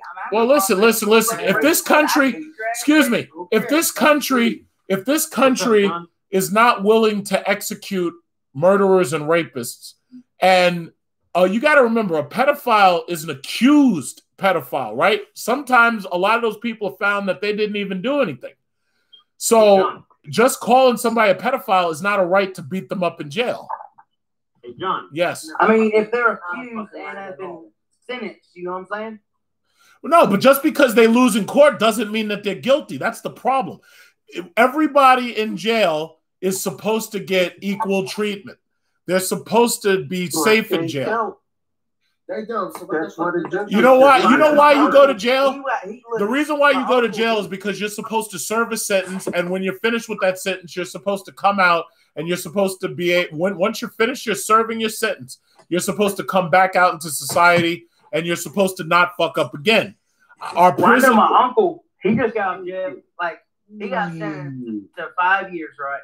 He was in a room with a pedophile, and he went to the warden. And he said, "If you don't get him out of my cell, I'm gonna kill him." They didn't do anything. He killed him, and now he got. Then that person committed murder, and now they need to be charged for murder. But you don't have a right to fucking tell people, yeah, if you don't get out of my cell, I'm gonna kill you. You ain't got that right. You're in fucking jail. My uncle has a fucking mental disorder. That's my thing. Like, well, if your uncle is mentally disordered, okay. The cops do anything? No. See, here's the problem. If your uncle is mentally ill, he shouldn't have been in jail. He should have been in an asylum. They didn't want to put him in there. Alabama won't do it. Well, Alabama fucked up. Well, see, this is what I'm talking about. Alabama has bad law. So no fucking Kay Ivey don't want to do anything. She's more about fucking masks. Wait, who are you saying? What'd you say? I said Kay Ivey's more about wearing our fucking masks. Well, yeah, but the reason why they're worried about masks is because they're worried about people passing on a disease to other people who are not sick. It's not the same thing as being able to unilaterally rewrite the prison code. You can't do that. This has been happening for years now. Though. Oh, I'm sure it has. Alabama, I'll tell you like this. I've been all over the world, and Alabama is one of the last places I'd ever go to. I mean, we're good fucking. It may be good for you because you're white, but I don't trust none of you motherfuckers down there. For all I know, the Klan's everywhere. Where were you from? I'm from New York City. I'm from New York City. I'm a New York City slicker, so you already know I ain't coming down there. I'm Pennsylvania, so you already know. So you know the fucking deal. I'm in Houston.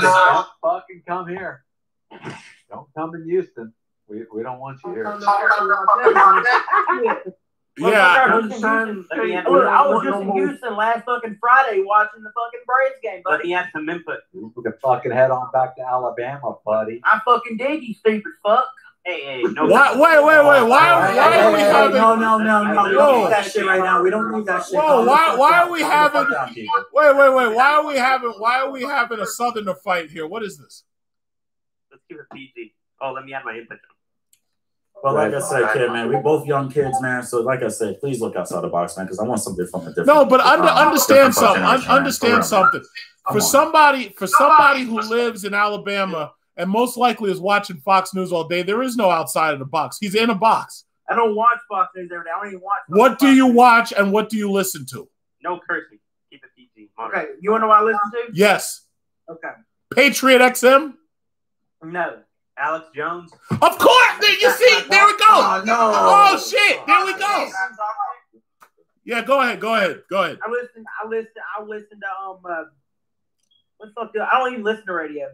Mainly what I watch CNN. I only watch Fox. I watch my local news channel. I watch American Today, and I watch every fucking debate that comes on. Okay, I'm not really that. I'm really big into politics, but I live down in the South. We don't have any political fucking radio stations around here. Listen. Down south, your entire airwaves are covered by conservative talk radio. Your entire airwave down there. And let me tell you something like this. Even if you yourself, if you personally abstain from all of that right-wing talk rhetoric, guaranteed the people around you are the ones who are feeding it to you, even if you're not listening to it yourself. Guaranteed. Oh, fuck, dude. In my school, we had a fucking homecoming thing, and me and a bunch of my buddies dressed up as Trump fucking, listen, we dressed up as Trump and carried on Trump flag and Confederate flag all around my school. Yeah, so that tells me right there there's a problem. Seriously, bro. Like, you fucking do it. See, you know what? You know what the sad thing is? Like, you start off by talking about Alex Jones, and now you're talking about dressing up as Trump and walking around with Trump flags. Yeah. See, the problem is, here's the problem, though. But let me just say this: the problem is, no, I understand that. Listen, I understand that your way, what y'all doing down there, and my way up here. I understand that it's very different. But the problem is, you can't understand how I view you. I understand how you view me. You view me as some redneck that is a huge Trump supporter. No. Doesn't know what he's talking about. I view you, and I'm white. I'm white, and I view you as a fuck. Yep. I'll stop you like that. Dude, why are you putting words in his mouth? He didn't say anything about you being a redneck. Yeah, exactly. Don't put words in his mouth. No, but understand. You know what? No. But understand. How do you view me? How do you view me? Well, first of all, I don't even know what you really look like. But you're telling me you're 16. Right now. I don't know what you look like. You're 16, and from some of the things that you're saying, the rhetoric that you're saying, I can hear where that's coming from. You didn't think of this shit yourself. This stuff is coming from outside of you. Yeah, exactly. Do you think John's racist? The guy you're talking to right now? Hey, Alabama. This man right here, Alabama. Time out. Let me talk. Alabama. This man right here you're talking to, he's not racist. You watch all his videos and you talk to him, he will talk to you man on man. He's not like that. Listen to the way he's talking to you. He'll give you a fucking chance. Everybody else that you're like watching with your TV or whatever, they're brainwashing you. I'm telling you, you got to step outside the fucking box, bro. And you got to fucking listen to this guy. I'm telling you, this man is not racist. Trump is fucking racist. In a way. Yep. It may not look that way, but he does it secretly. Cope. He sent me a photo of what he looks like. Okay, you're not exactly the picture I had in my mind, but yeah, it's close enough. What do you think I look like? Well, actually, to tell you the truth, I thought you kind of looked more like Kyle Rittenhouse. Wow. Did he have Crocs on? And this picture I sent him, my dude, but you can't see him. I had my duck boots on. So I was going hunting that afternoon. But you know what? At least you're trying and you're listening to this channel and you're like thinking outside the box, you know. And you got the balls enough to come on here and talk. Like a lot of people don't have the balls to go against John. And you know what? We appreciate. No, listen. I swear to God, my black friend, my really good. He's listening right now, Brian. He called me. He's like, hey, this dude. I'm like, what are you doing? We were talking about the debate. He's like, dude, I said, send me the Discord. I'll hop in there and talk. He sent me the Discord, and I'm here. What? Like, okay, so your friend must know who I am, and yeah, obviously, all the time. Until now, apparently, you didn't. So I just find that really interesting that he put you up to this. Yeah. Well, hey, listen, nothing wrong. Oh, shit. Uh-oh. Wait, what the fuck did I just do?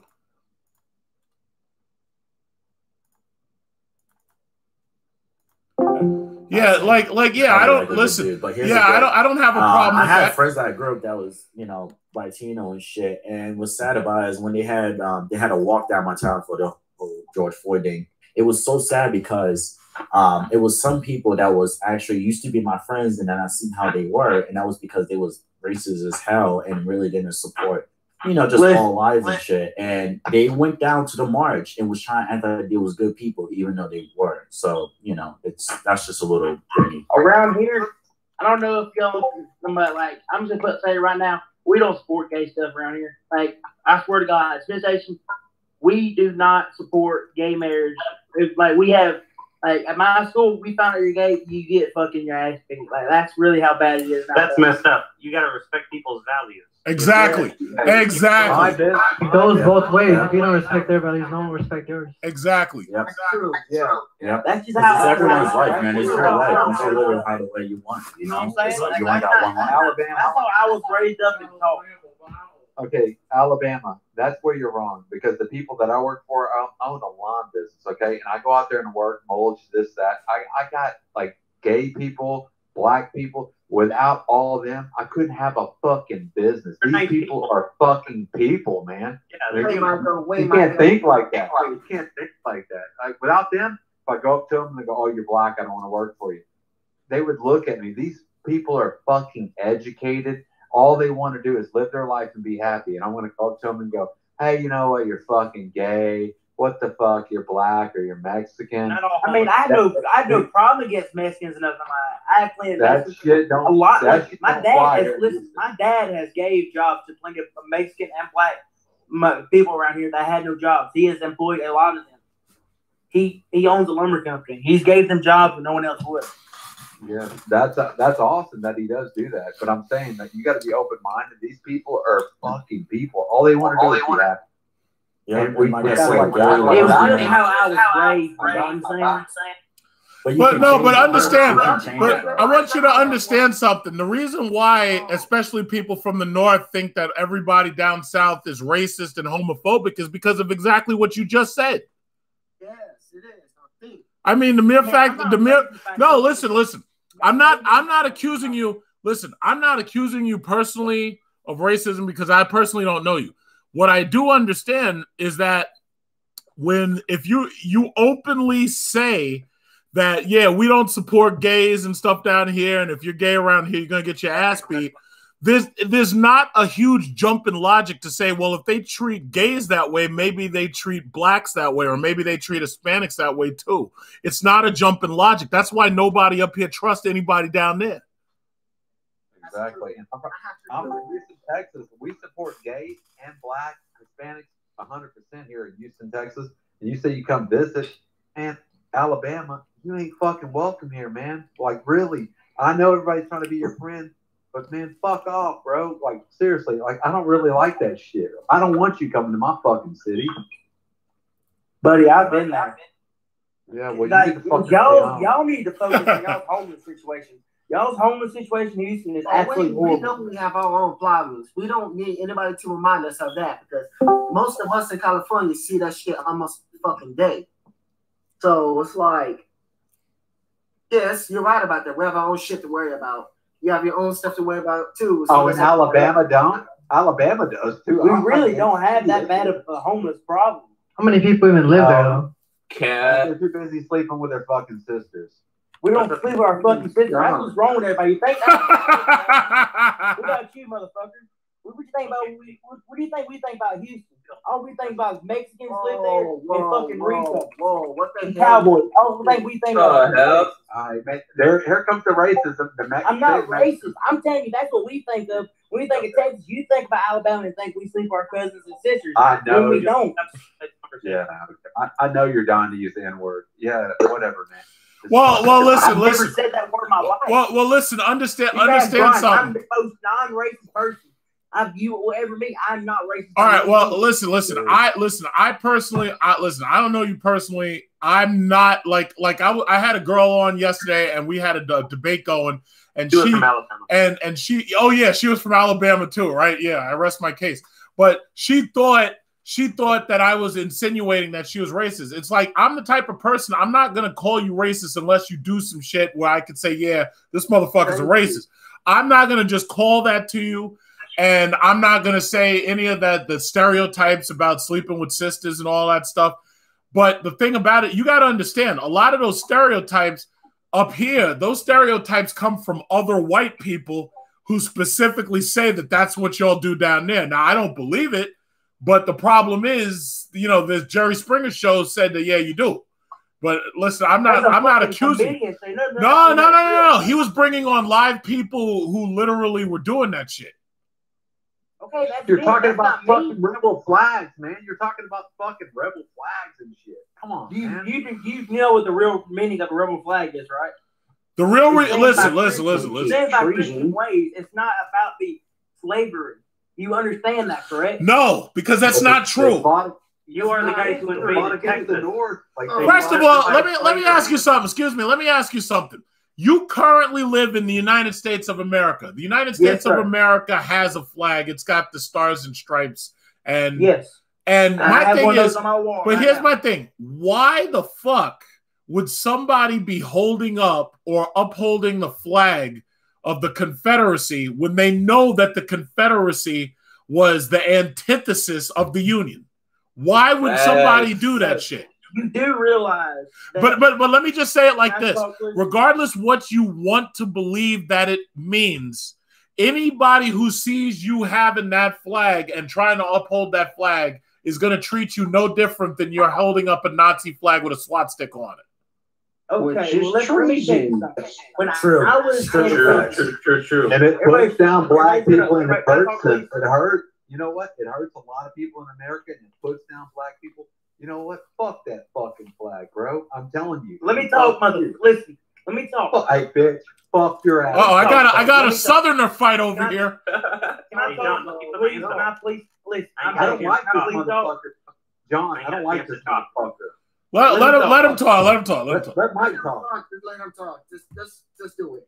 Okay. When I was from where I'm from, in history class, we was taught the stars means Christ. The red stripes mean everything that stands for the Southern South. That from the rivers of Mississippi to the Florida Keys.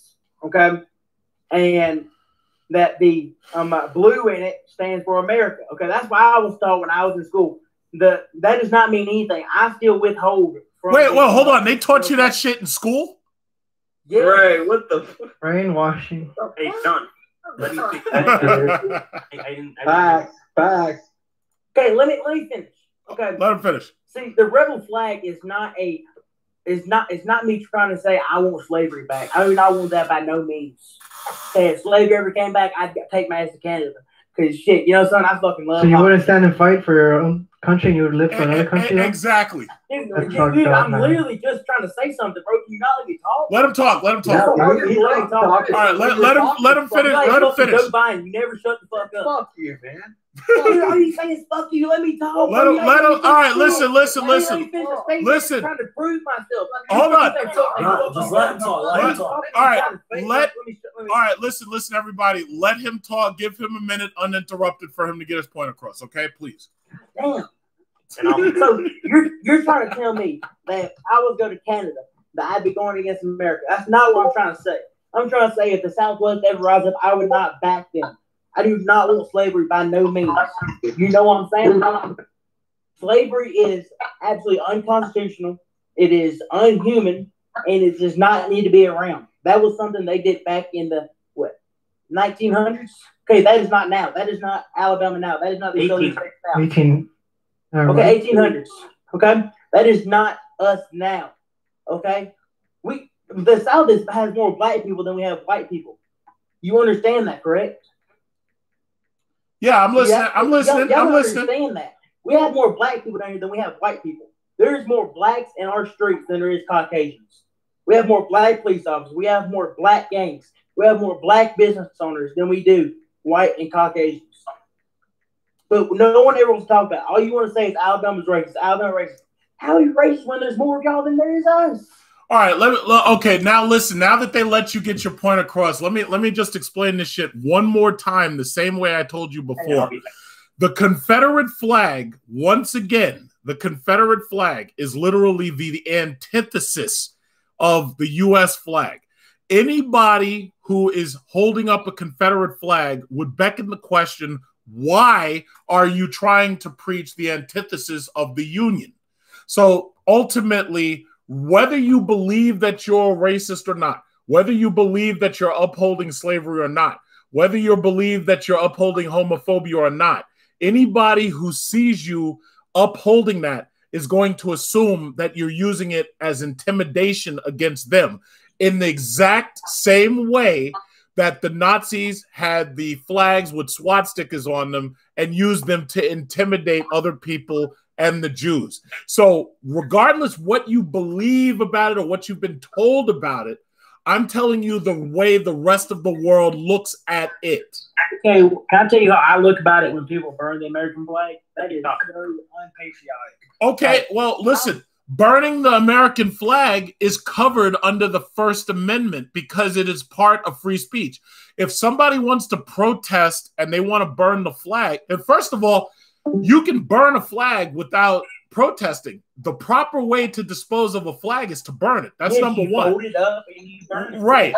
Now, now, here's the thing. If somebody wants to protest the American government, the American flag is just a symbol of government inadequacy or inequality. Protest is the most American thing that you can do.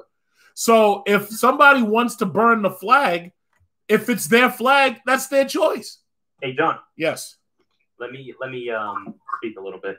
Go ahead. And speaking about the Confederate flag, the same people who did that justified the invasion of Texas and claimed it as their own country back in the 1830s.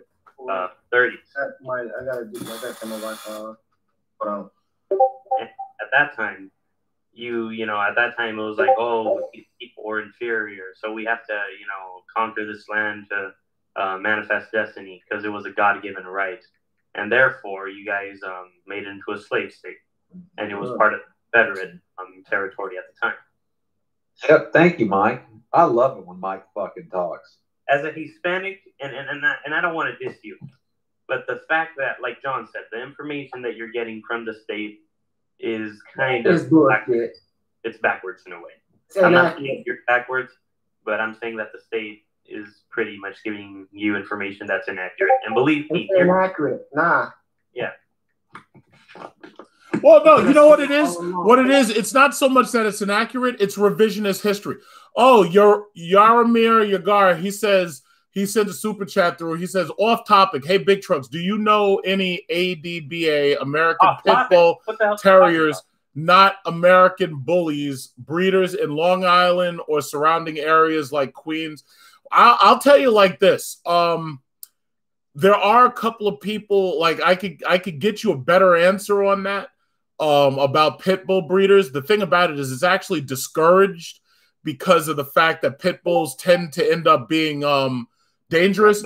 But what I'll do, I literally own like if you're still around, what I'll do, I know somebody who deals with pit bulls, and I'll give them your question. And what I'll do is I'll get you a better answer on that, because my family, we only buy German Shepherds, so we know breeders for German Shepherds. But as for pit bulls, we don't buy those dogs. But I do know somebody who does, so I'll get you an answer on that one.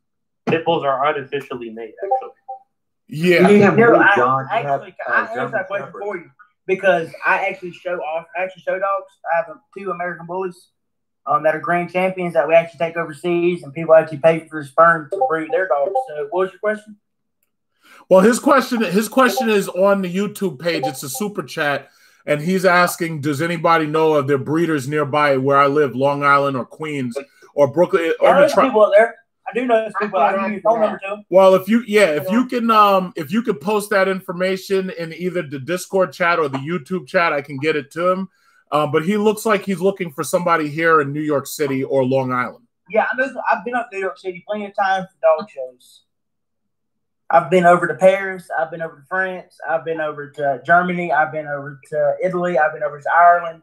I've been all over America showing off my dog, making fucking big baller money off that shit. Yeah, well, how many German Shepherds do you have, John? I'll get you as much information as I can get you, and if I don't get it right now from my friend, I'll put it in the community post, and I'll target it directly to you if I can.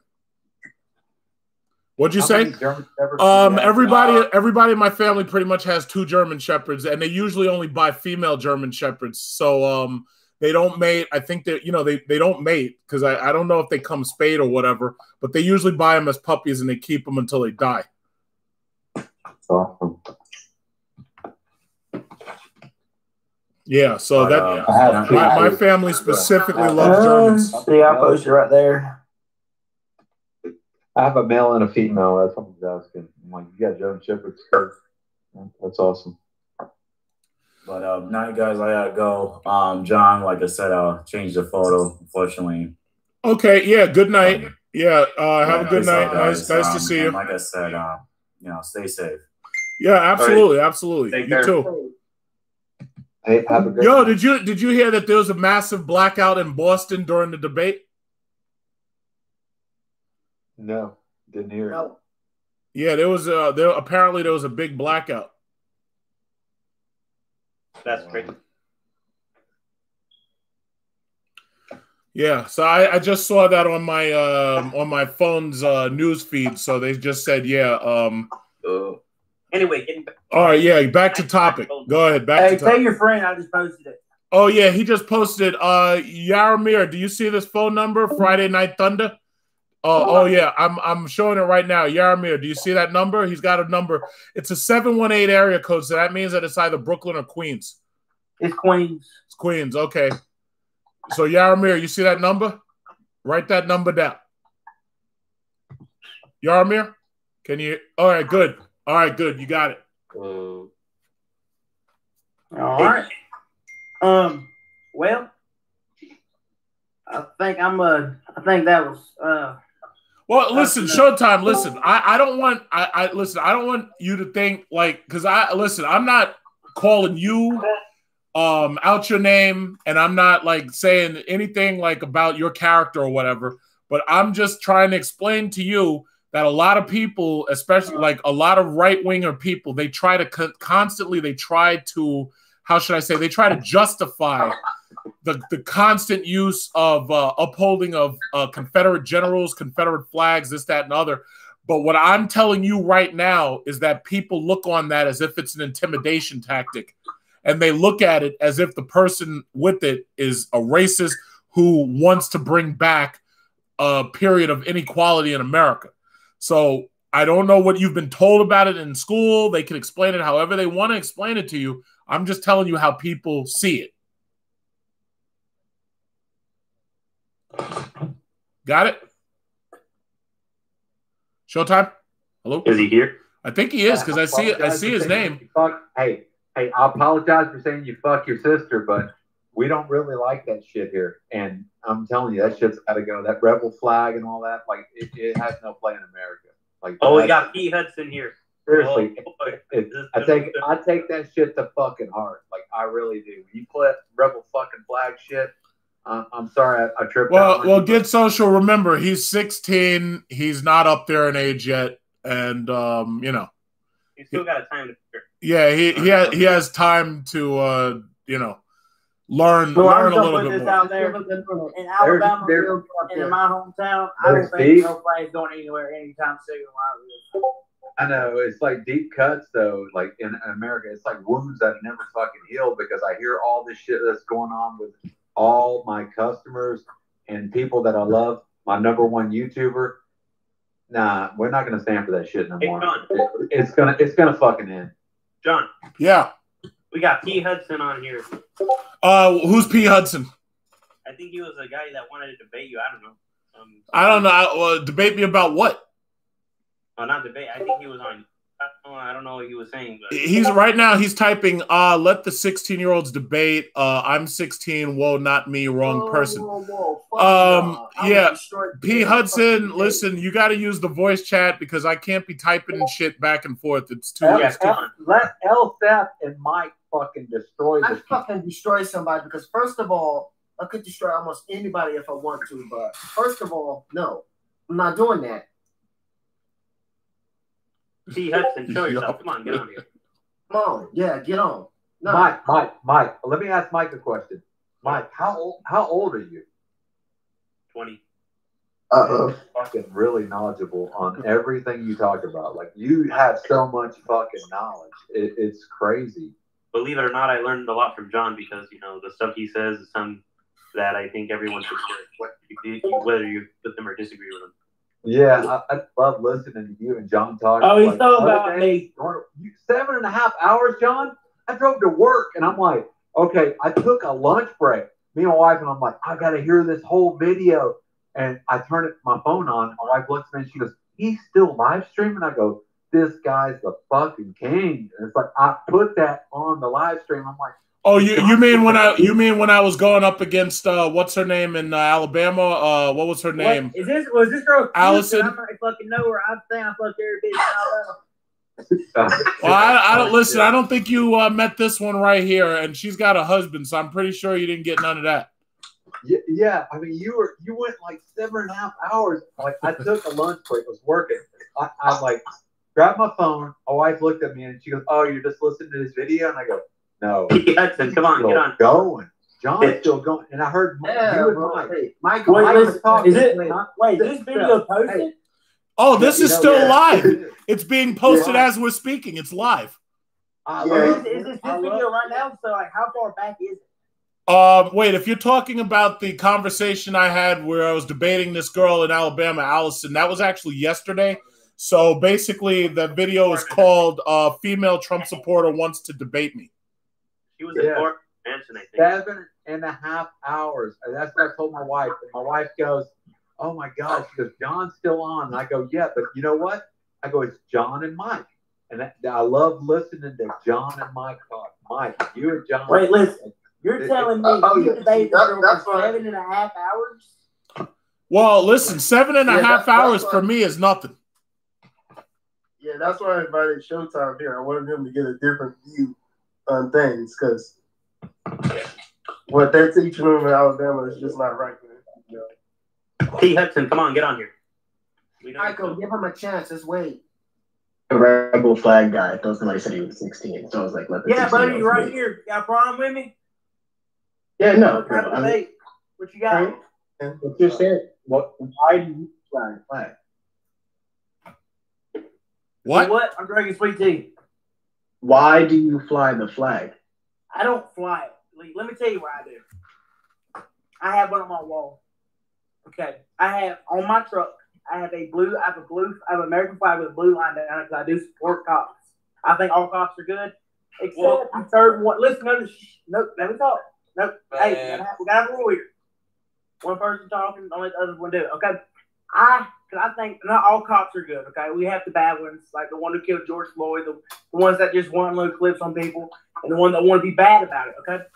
Then I also have a American flag because I support everything. Okay. Then I also have a sticker that says I back my military because I do. I mean, without the military, we wouldn't be America. You know what I'm saying?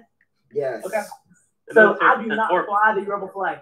I do not condone the rebel flag. I have a rebel flag, but I do not condone it. I do not go out and say, hey, I have a rebel flag, man. You should get one. I don't fucking get it. You know? Okay, so, but we do understand, we're acknowledging that by flying a flag in a way that's supporting it itself. If you don't support something, you don't fly that flag. Now, I get that you're not flying it on a flagpole. It's not. You said you have it on your wall in your room. I'm listening very clearly. No, I didn't say in my room. That's where you got wrong. I didn't say in my room. I thought you did. Yeah, you did. You said it was next to an American flag. Yes, you did. I said I have an American flag room, my rebel flag is in my living room. You just said it right now. My rebel flag is in my living room. You want to see it? Take it back after you said it. Buddy, I'm looking at it right now. Would you like to see it? No, so do you or do you not have one in your room? In my living room. Okay, so it is spread out on a wall. Yes. And you don't support the flag. I'm just saying what you said. Exactly what you said. I'm down. Take a deep breath. Okay. I've said this 1,000 times. I had the flag. I do not condone the flag, but I had it because I was raised up that was the flag that we go around right here, okay?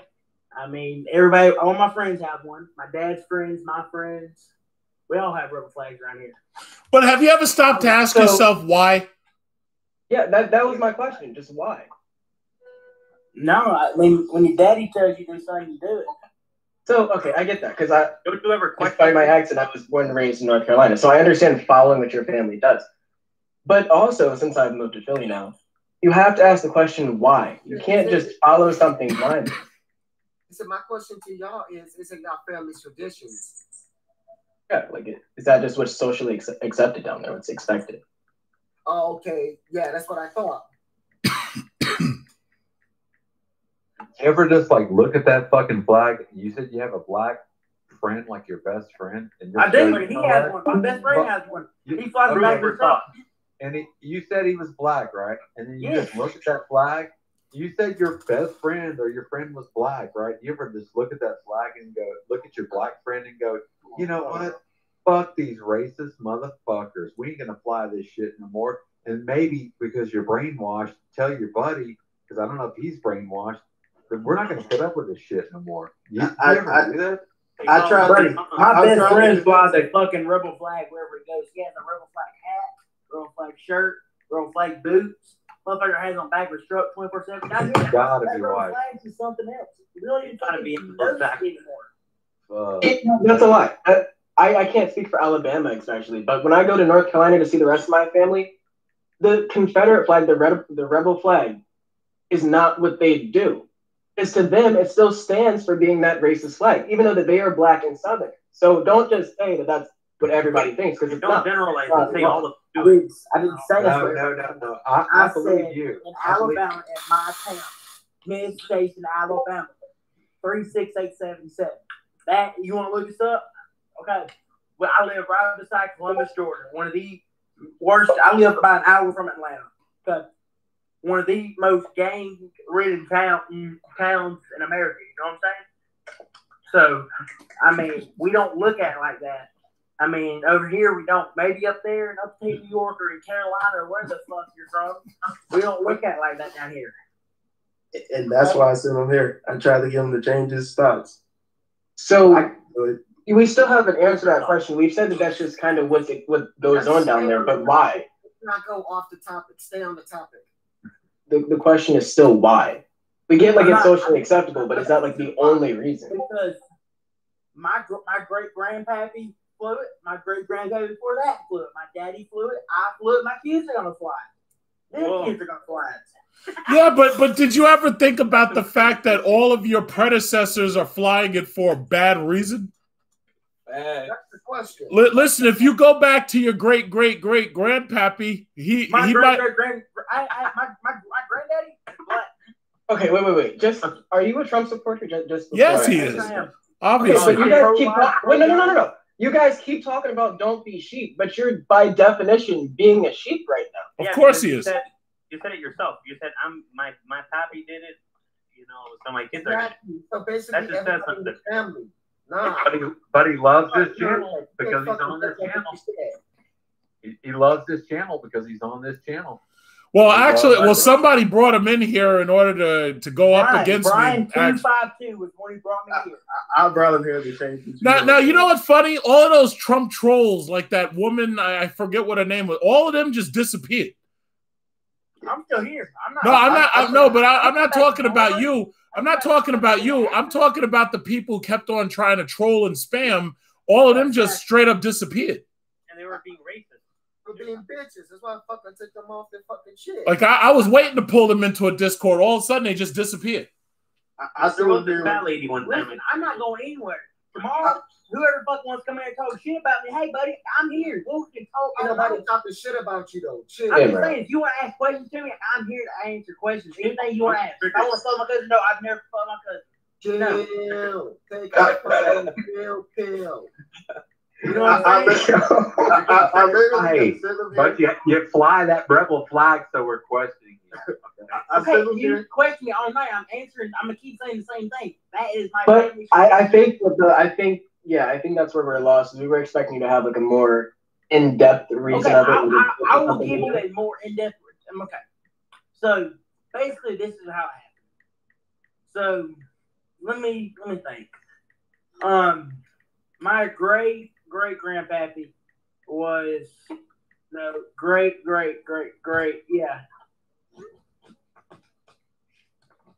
He owned slaves. Okay, I put it out there. He owned slaves. Your fucking great grandfather owned slaves, and you're trying to. Do you understand? Hold on.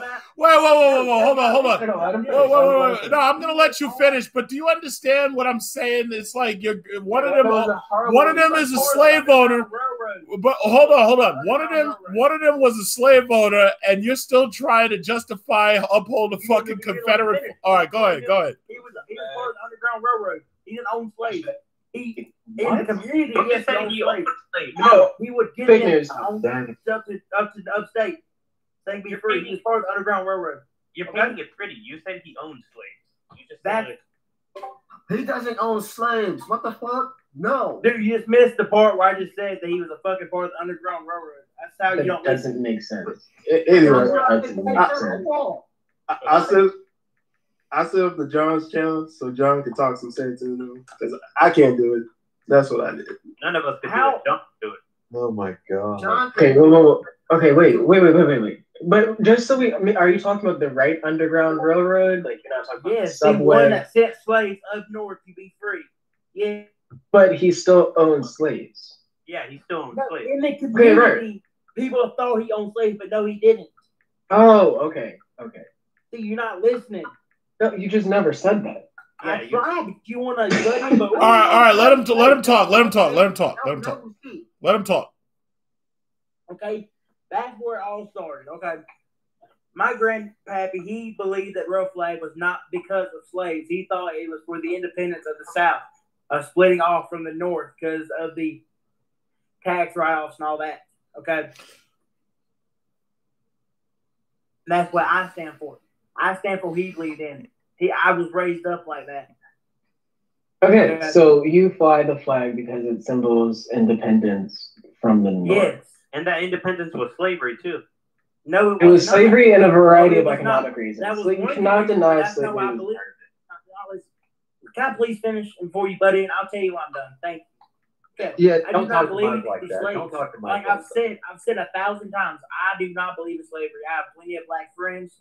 I mean, how many times I have to say that to y'all? Shit. Yeah, that sounds racist.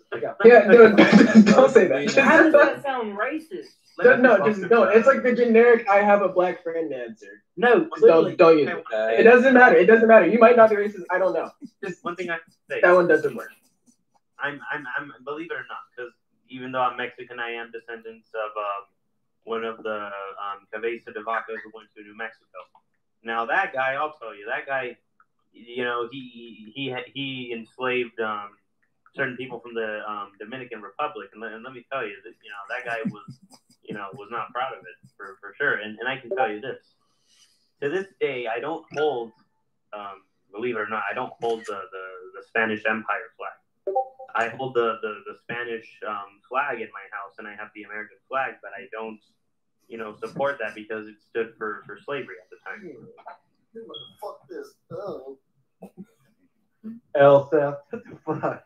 What I'm saying is, you could question about. Question about. Yeah.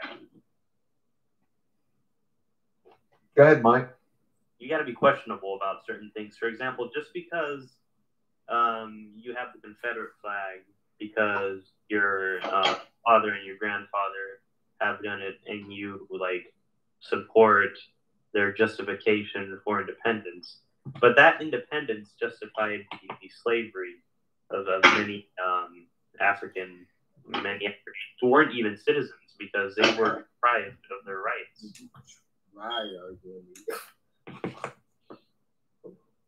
Man, that's really sad. Yeah, it is. Fucked up. This is 2020, about to be 2021, and really, we're still fucking here with this fucking flag shit. You know what? But you know what? There's a lot of people. You know what? A lot of people. There's a lot of these talk host people who are basically saying the Civil War never ended, and I'm basically inclined to agree with them. It's still a civil war with Trump on this fucking. Because you got to understand the reason why we had the Civil War in the first place was because there were two competing visions for the country.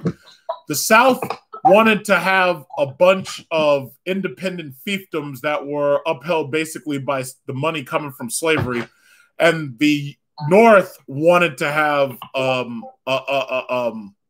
I didn't mean to say that. It wanted to have a what the fuck? But you just that was from when I got really drunk at the beach and I got fucking laid on the beach. That was not 50%. Okay.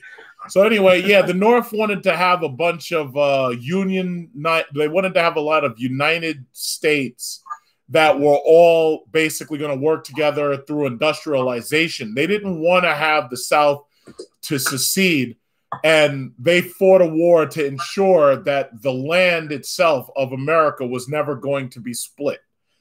Now, the thing about it is anybody who continues to push that ideology of the rebels and whatnot, all you're doing is saying what you're doing is you're saying I go against the Union.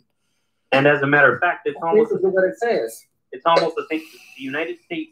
Let me tell you something. The reason why the United States gained independence from Great Britain was because they're greedy bastards, and because supposedly they wanted to escape from taxes. But guess what? They repeated the same thing as the oppressors did, and they went through the Appalachian Mountains. And then they basically got into a no. Americans. That's why. Mike, let me ask you a question, Mike. Mike, that's what it basically started. Mike, yeah. You fucking read a lot, don't you? Yeah, Mike knows so fucking much. Mike, you must fucking read a lot. Like I listen to Mike. Peter Schiff, baby, Peter Schiff. What the fuck? I was like, he just constantly just goes with knowledge. I'm telling you right now. That's a fact. that fucking flag is just like it has no fucking room in this country, and that's why everybody feels that way. Look, Alabama. That's what I'm gonna call you, Alabama. Nobody wants that fucking shit anymore. I mean, I'm telling you, like I don't know, like the century that you were brought up and brainwashed with. Nobody wants that, and it's really getting tiresome. I mean, it is after a certain point. We're just like, and it has like I wouldn't say nothing to do with you, but and you feel like it's just totally centered. I think you were brainwashed, you know, when you were younger, but you're trying, you're reaching out, you're listening to this channel, and you had the balls enough to come on here on the live stream, and you know I salute you for that. But you gotta like fucking open your mind, and you gotta crawl out of that fucking Open corner. minded, get social. You do. You gotta crawl out of that fucking corner, man. Just be open minded. Everything will be all right. It is like you got to look around with the people that you're like. You go to the grocery store with, you shop with. You're 16. You go to school with black people. All that. We're in the same country, man. Like this shit, right? And you're friends with them. You said your black friend is your best friend. I think you said that. Seriously, man. Like if I had a black best friend, I would tell him we had that fucking rebel flag and he believed in it. I would be like, look, man, fuck this fucking flag, dude. This is fuck. And I would explain to him if you're really his friend, because I'm telling you that shit is that it's against black people. And if you're that guy's your fucking best friend, then you're against him because he's not your best friend. He might be your best friend, but I'm telling you, you got to really start doing your research and just be open-minded. Because before I started watching this channel or listening to this channel, oh, the cops, this, that. Oh, yeah, well, Obama's president. And I guess we're all on the same level now. So everybody needs to shut the fuck up and just go along with it. Thank you. Yes, that's how it was. That's how it was. I was like, yeah, I'm not even fully fucking white. And I was like looking at that. Then I started listening to fucking John talk. That's everyone right. else talk. You nailed the Get Social. I became open-minded with it. And I'm like, oh my God, they're fucking killing black people and they're doing this and that. Just listen. Yeah, I know, but I got abused too. Back when I was 16, I got drug out. I got the fucking seatbelt wrapped around my fucking neck, and this cop drugged me out. And I go, why? The same thing happened to me too. They got to start fucking manning up. That's how I thought. Black people need to man up. You know, Hispanic people need to man up. My fucking throat, I wrapped around a seatbelt from the top. But when you start really looking into it, you go, okay, I did go through that, yes. And these cops are not trained properly. But these fucking cops are actually doing it 10 times worse to fucking minorities versus white people. Like, if you really look at the numbers, and there's no arguing that. There's really no arguing. But I tell you what, I tried to argue that back in the day. Then I opened up my eyes. I did argue it. He's arguing it too. But you know what? I salute you, Alabama, because you're coming on here and I'm hoping, man, that you're open-minded, and I hope you tell your friend that we're not going to stand for that fucking rebel flag shit. That's why I'm so passionate. And I call you saying I say you're sleeping with your sister and all that shit. You know, dude, I don't want to put up with that shit, man. We're all giving you a hard time. It's like it's enough's enough. So go ahead, Mike. Yeah, man. Like, don't take it too personal. What Get Social said, it was just like something random. You know, he said it because he's vocal. He doesn't say it to you directly. He was probably just joking. Just take it before he say anything. Just take a minute to think about that. He was just joking. Yeah. What did y'all say? Bro, hey, I gotta go, bro. My fucking. Well, yeah, I'm getting ready to get out of here too. For what it's worth, it's all in my feelings. Yo, listen. For what it's worth, it was nice having you. Yeah. I'm getting ready to get off too because I'm tired too, and it's like 12:05 and everything. I know for some people it's earlier because it's 12:05 my time too. Yeah, so I'm gonna end up. But once again, everybody, thanks for joining. And the YouTube audience was there's still 50 people were sitting by, and they were loving. Apparently, they loved the conversation. I'm sure somebody just typed it. They said Patty is a bitch. Who's Patty? Who is that person? I'm having on my phone. I'm on Discord. I don't know who they're talking about. But anyway, yeah, so okay, so hopefully everybody had a good time because that's the last debate. Now it's time to get your asses to the polls and vote. Yes, sir. Time to get to the polls and vote. I don't know if anything else interesting is going to happen this week. But hopefully. Election, I don't know, honestly, because it's uncertainty, so much uncertainty. I don't know. Again, my thing is the polls can say whatever they want. There's no way that the majority of Americans who do vote, there's no way that they're going to sit back after what this presidency has been like all this time. There's no way that these people are going to sit out again. No way. They're coming out this time. And there's a lot of new registration. These people are coming out. You know what? My question to you, John, is how the hell are we going to counter these taxes? The fuck? Well, no, listen, the taxes are the least of your problems. Actually, no, they're not, John. To me, because first of all, the more money I have, the more money I can spend on basically all my needs and stuff. I honestly believe, I think the grand compromise is that regardless where the taxes are, as long as you're getting for your taxes what you think that you should be getting out of your taxes, I don't think it's so bad. But my thing is the taxes are going up one way or another. We're in the hole for $4 trillion. We're in the hole for $4 trillion, man. The taxes are going up one way or another. It doesn't matter if Biden does it. It doesn't matter if Trump does it. Everything is going to go up. Damn, I want to be able to drive my mom's car eventually. Maybe not. Hey, John. Yes. Everyone, great night. Yeah. What's up? Anyway, it was interesting how. What's funny is, man, most of your right wing audience, from what I've seen so far, even though it's just, is that most of them are from like the South Alabama or whatever. I mean, Alton Williams, this kid who got on here. I mean, it's like, Yeah, it's kind of strange, but I guess that's just what it is. I guess people really thought you were a Trump supporter. They should fucking ask before they think about. I'm listening. I'm a moderate. It's like of life. He's not racist, man. I've been friends with him on Facebook. John is not racist. He's open-minded. He'll give you a chance, and if you burn him, that's what a lot of people don't understand about it. And I argue with fucking people all the time. They go, "Oh, well, he's racist and that, this and that." They always say that about John. They don't even know him because he don't support fucking Trump. He did support Trump. He gave him a chance. And then he gave him a chance to fucking put up his privilege. The fuck? So is that racist that he gave him a chance? Fuck no, it's not racist. The fuck? That's a fucking big no-no. Some people don't get it. They don't get it. They don't like really. Oh my God. That's what fucks me up when I go on YouTube, on any of my homies' channels.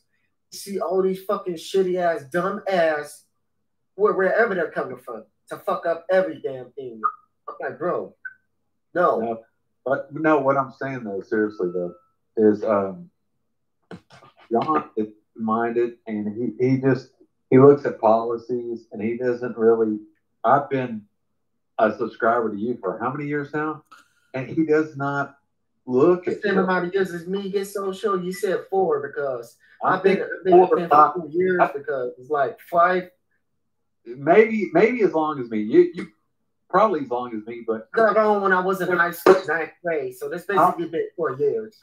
Yeah, somewhere in there. And he's never. Like, I've been friends with him on Facebook, commented, and he's like, "Hey, you white motherfucker." He's never done that, and he's always been supportive. Oh, yeah, John.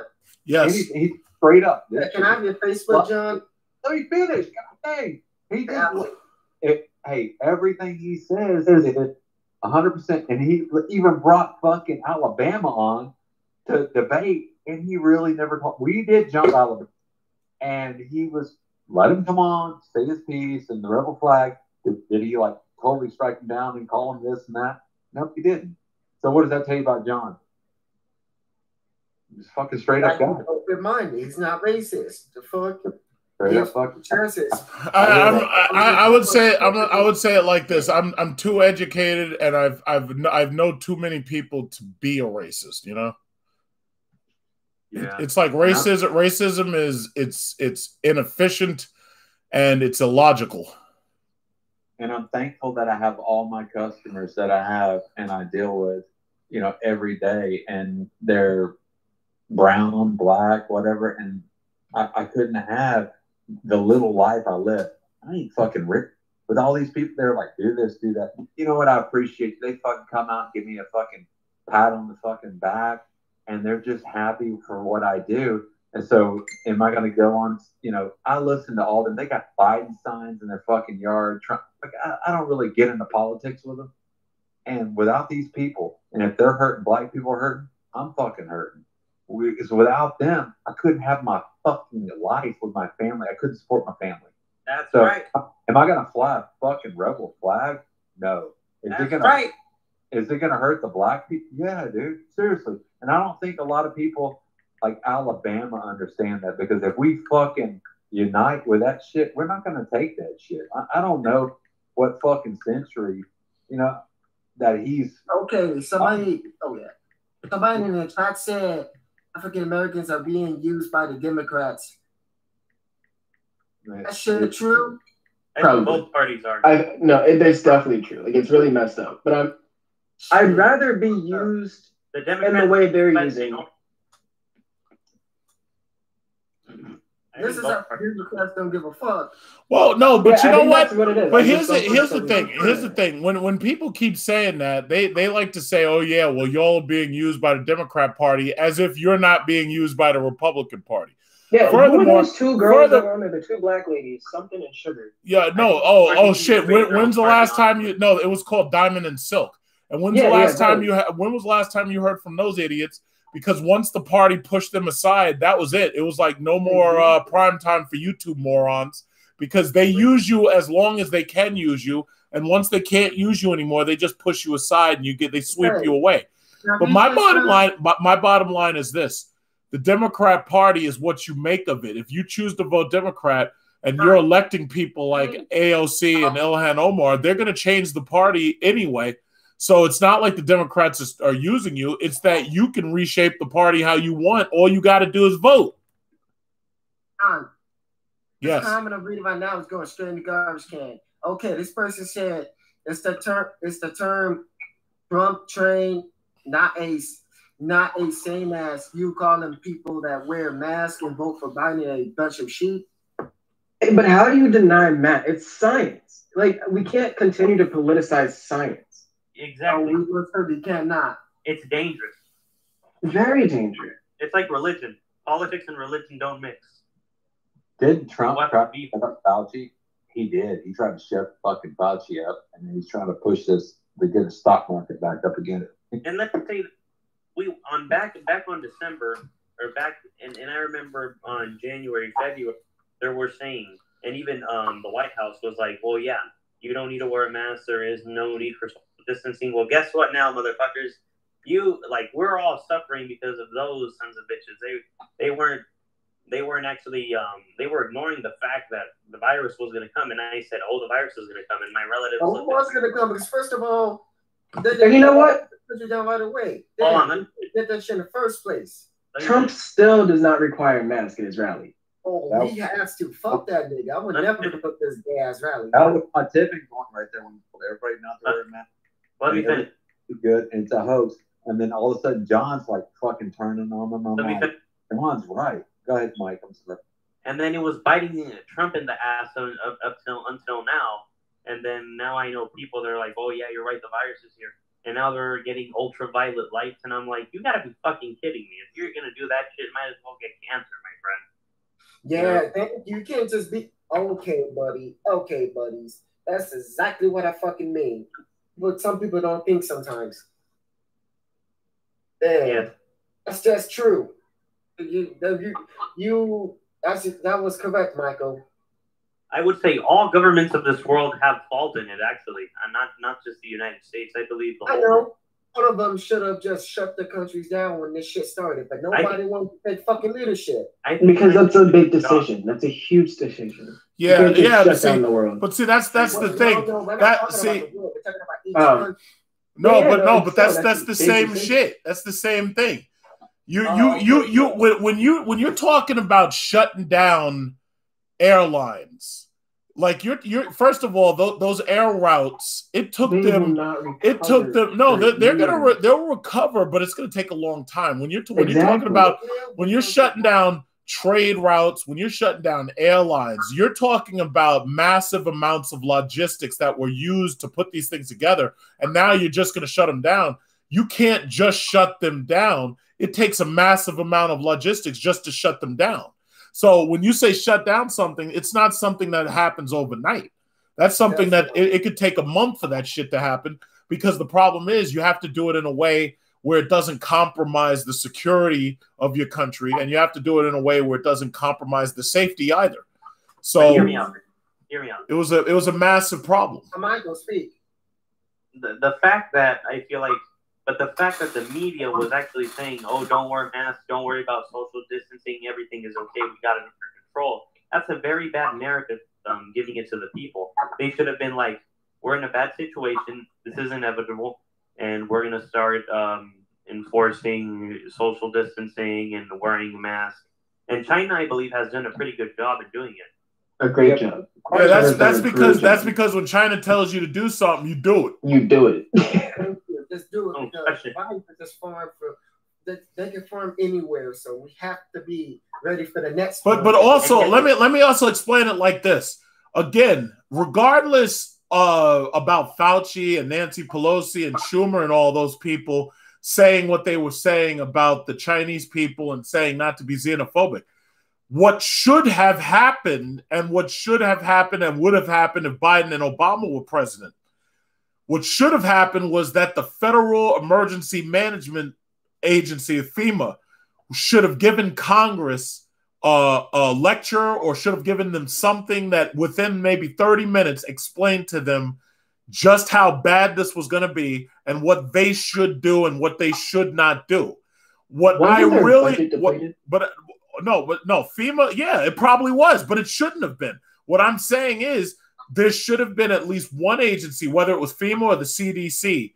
They should have sat down with Congress and told them, listen, we need you to let everybody know X, Y, and Z.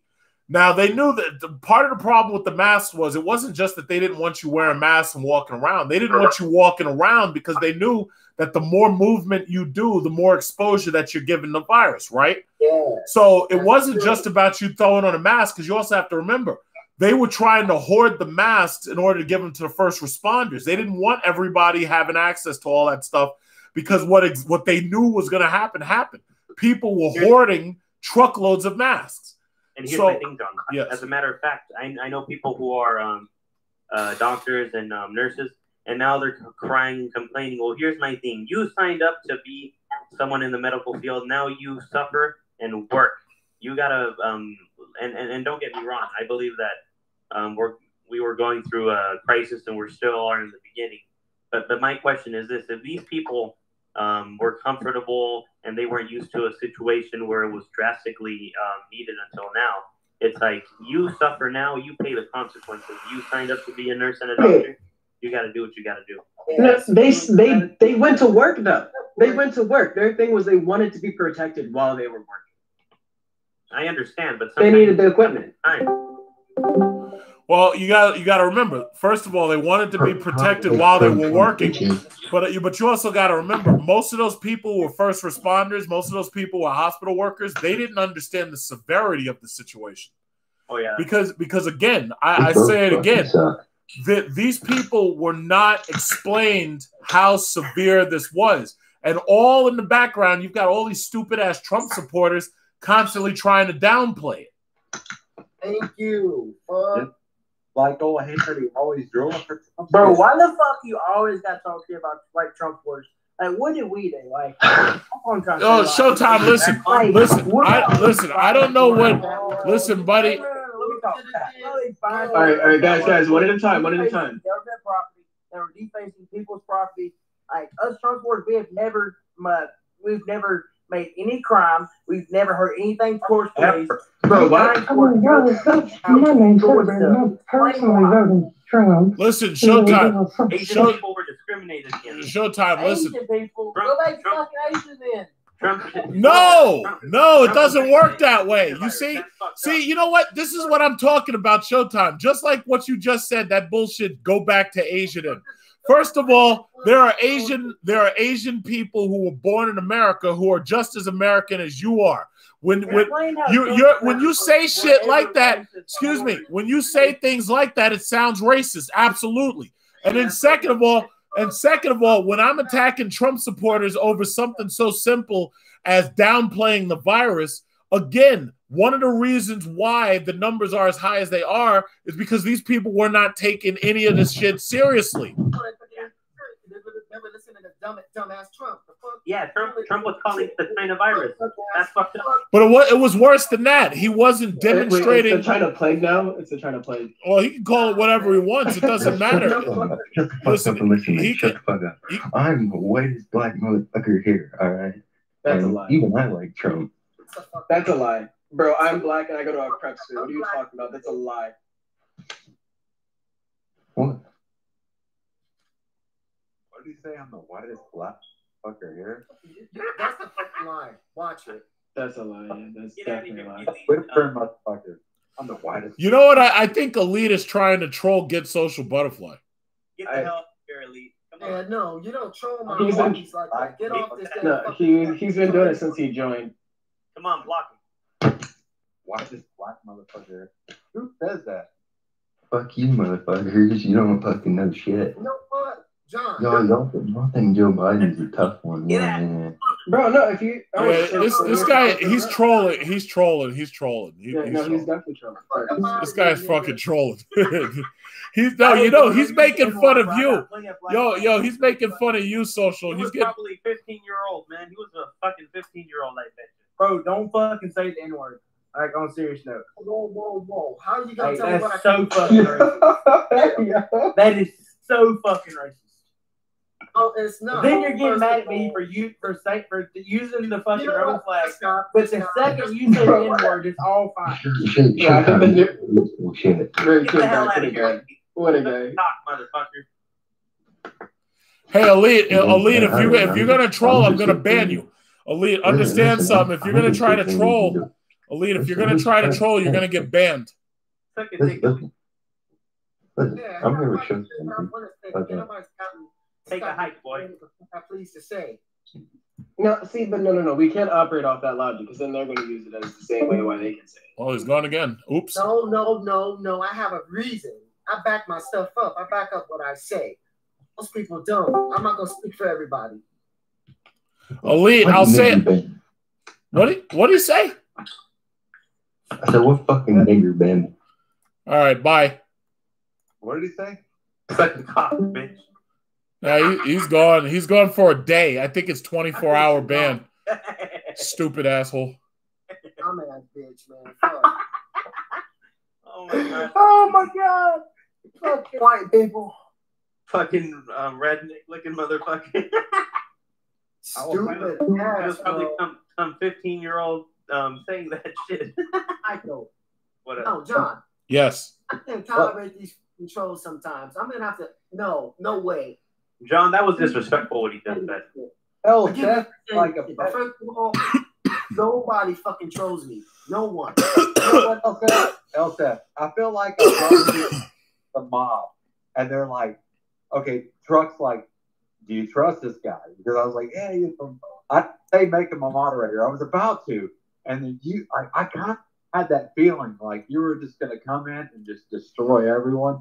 But I did not want to say, John, please make him a moderator. I knew when Elsef got it, Elsef was like, I didn't need to like cross you, but I was like, holy shit, Elsef's deleting every fucking body. Yeah, I pretty much expected exactly that.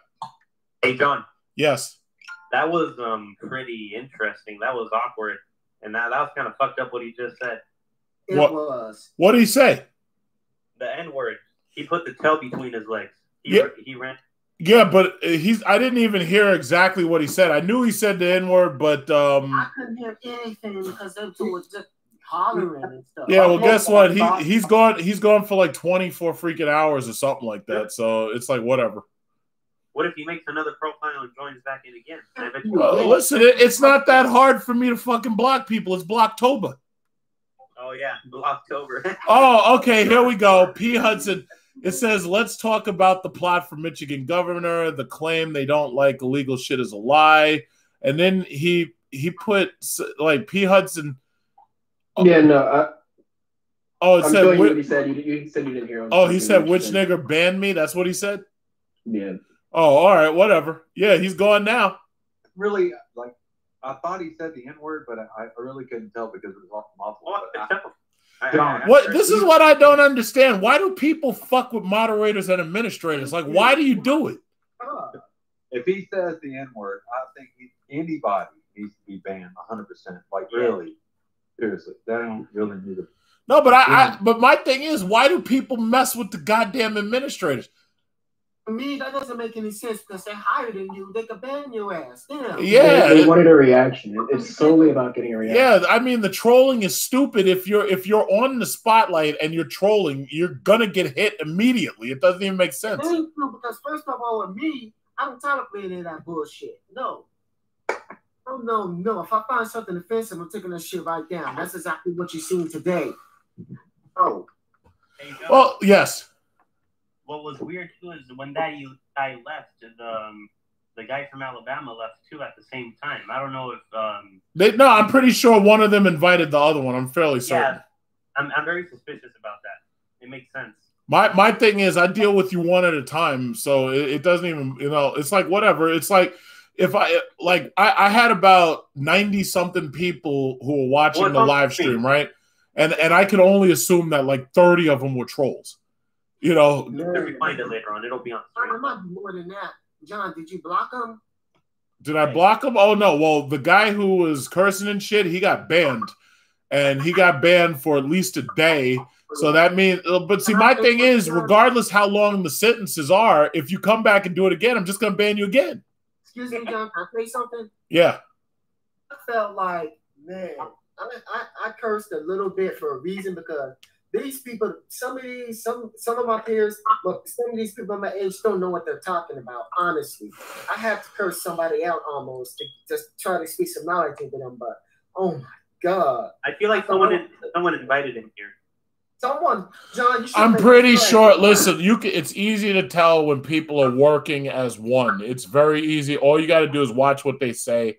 It's very easy. So listen, I didn't kick Showtime, but like he's laughing and shit in the fucking in the text chat. So if I didn't kick him, but I kicked the other dude, and the other dude and him disappeared at the same time, then you know what? So be it. They're both racist. This guy JL on YouTube, he's asking how did he get put in timeout. I'm not sure who put him in timeout or what he did. So he said Trump 2020, I put him on timeout. Oh, JL, sorry, yeah, you said Trump 2020, so you were spamming technically. Nah, I put him on timeout. Elsef put you in timeout. Sorry about that. So please, for the remainder of whatever time you have here, don't use that spamming shit because we're not having it. Sorry. No, I'm not. We're not tolerating this shit. Seriously. Yeah, that's what happened, JL. You were doing that Trump 2020 bullshit. You got hit for spam. Yes. It was really funny. Like Showtime wasted his time fighting that, and then he just laughed when the guy said the N-word. When the elite said the N-word, and I think they both left because that they were in deep shit. Yeah. Oh, listen. What did they say? Sticks and stones can break my bones, but words don't hurt me. It's like I'm gonna listen. You know what? I gave you a chance to present yourself. You came in, you had your spiel, you talked your shit about the Confederate flag, this, that, and the other. You showed us photos of yourself and your girlfriend. So listen, if that's how y'all want to go out, that's how you go out. You know what? That's it. It's like whatever. As you guys, who's very intelligent and lets him come on and talk shit and just listens to him. There's a word for that. You know what they call him? It does. John, they call them degenerates. and they still talk shit and they believe in that fucking flag, man. I'll burn that motherfucker. I'll take a shit. That's right. Well, you know, me personally, defacing it, like burning a flag, all that's doing is showing that it's angering me. Burning a flag doesn't really change anything. You know, it's like some people feel that they have to do that in order to show their protest, but usually the only reason why they're doing that is because they know they have attention of the media on them. So for me, like for instance, I would be burning the Blue Lives Matter flag and the Confederate flag and the Nazi flag. But what difference does it make to me? What I don't understand is, like, he believes in the Confederate flag, right? But you let him down. You're black.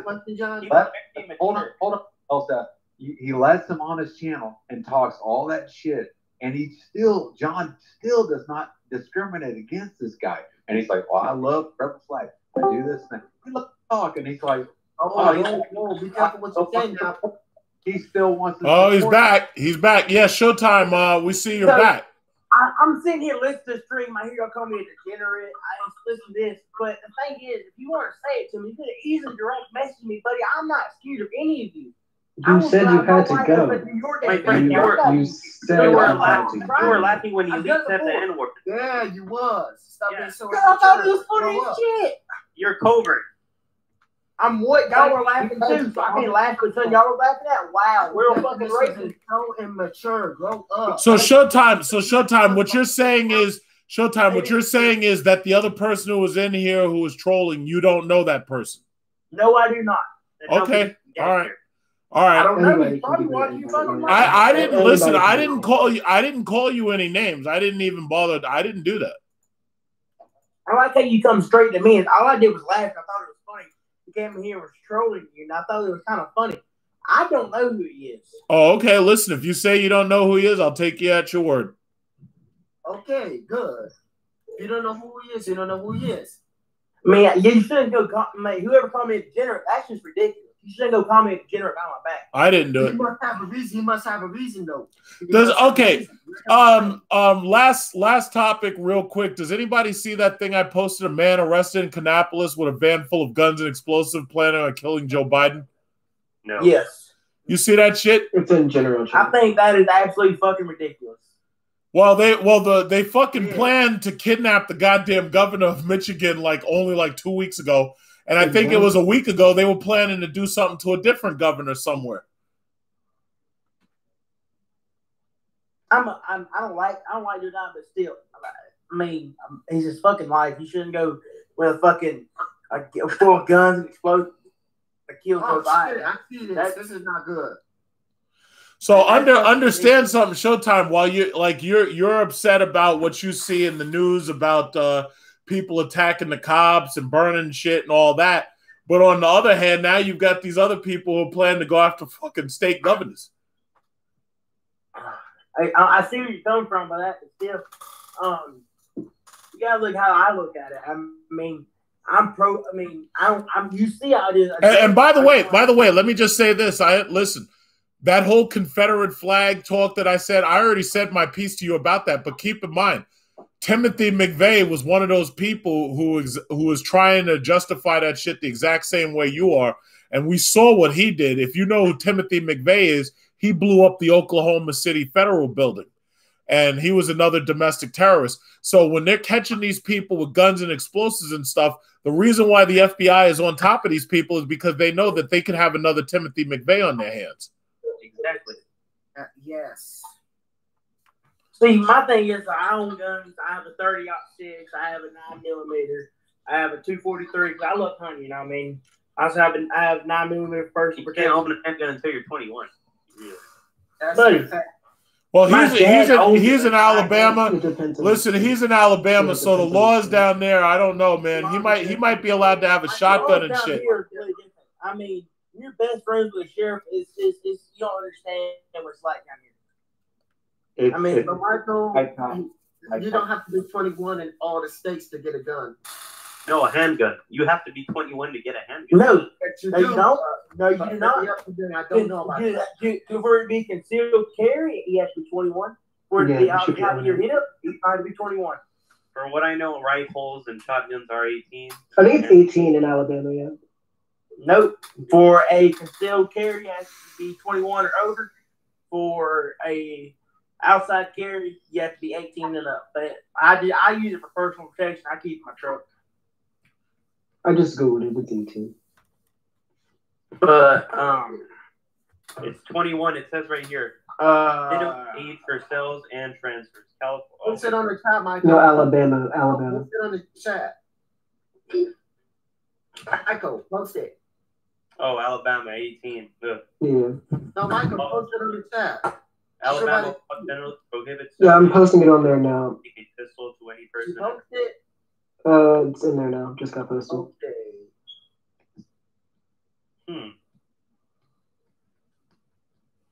Hold on. Does it? I don't think it mentions because it just says possesses. Oh yeah, here it is. Yeah. 18. Damn. I still carry my pistol wherever I go.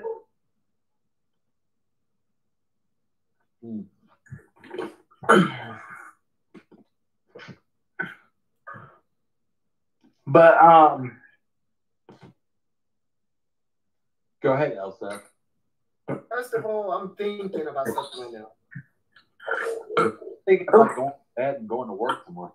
Yeah, you know what? You're absolutely right. Listen, what I'm going to do is I'm going to end the live stream with YouTube because right now it's damn near going on another 3 hours, and that's in addition to the time before I got cut off.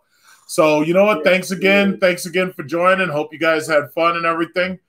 And I'm gonna end the YouTube live stream, but I'm gonna leave Discord running. So if y'all are still talking, that's fine because y'all are in a different time zone than me. Right now it's almost 1 o'clock. So you gotta come to California.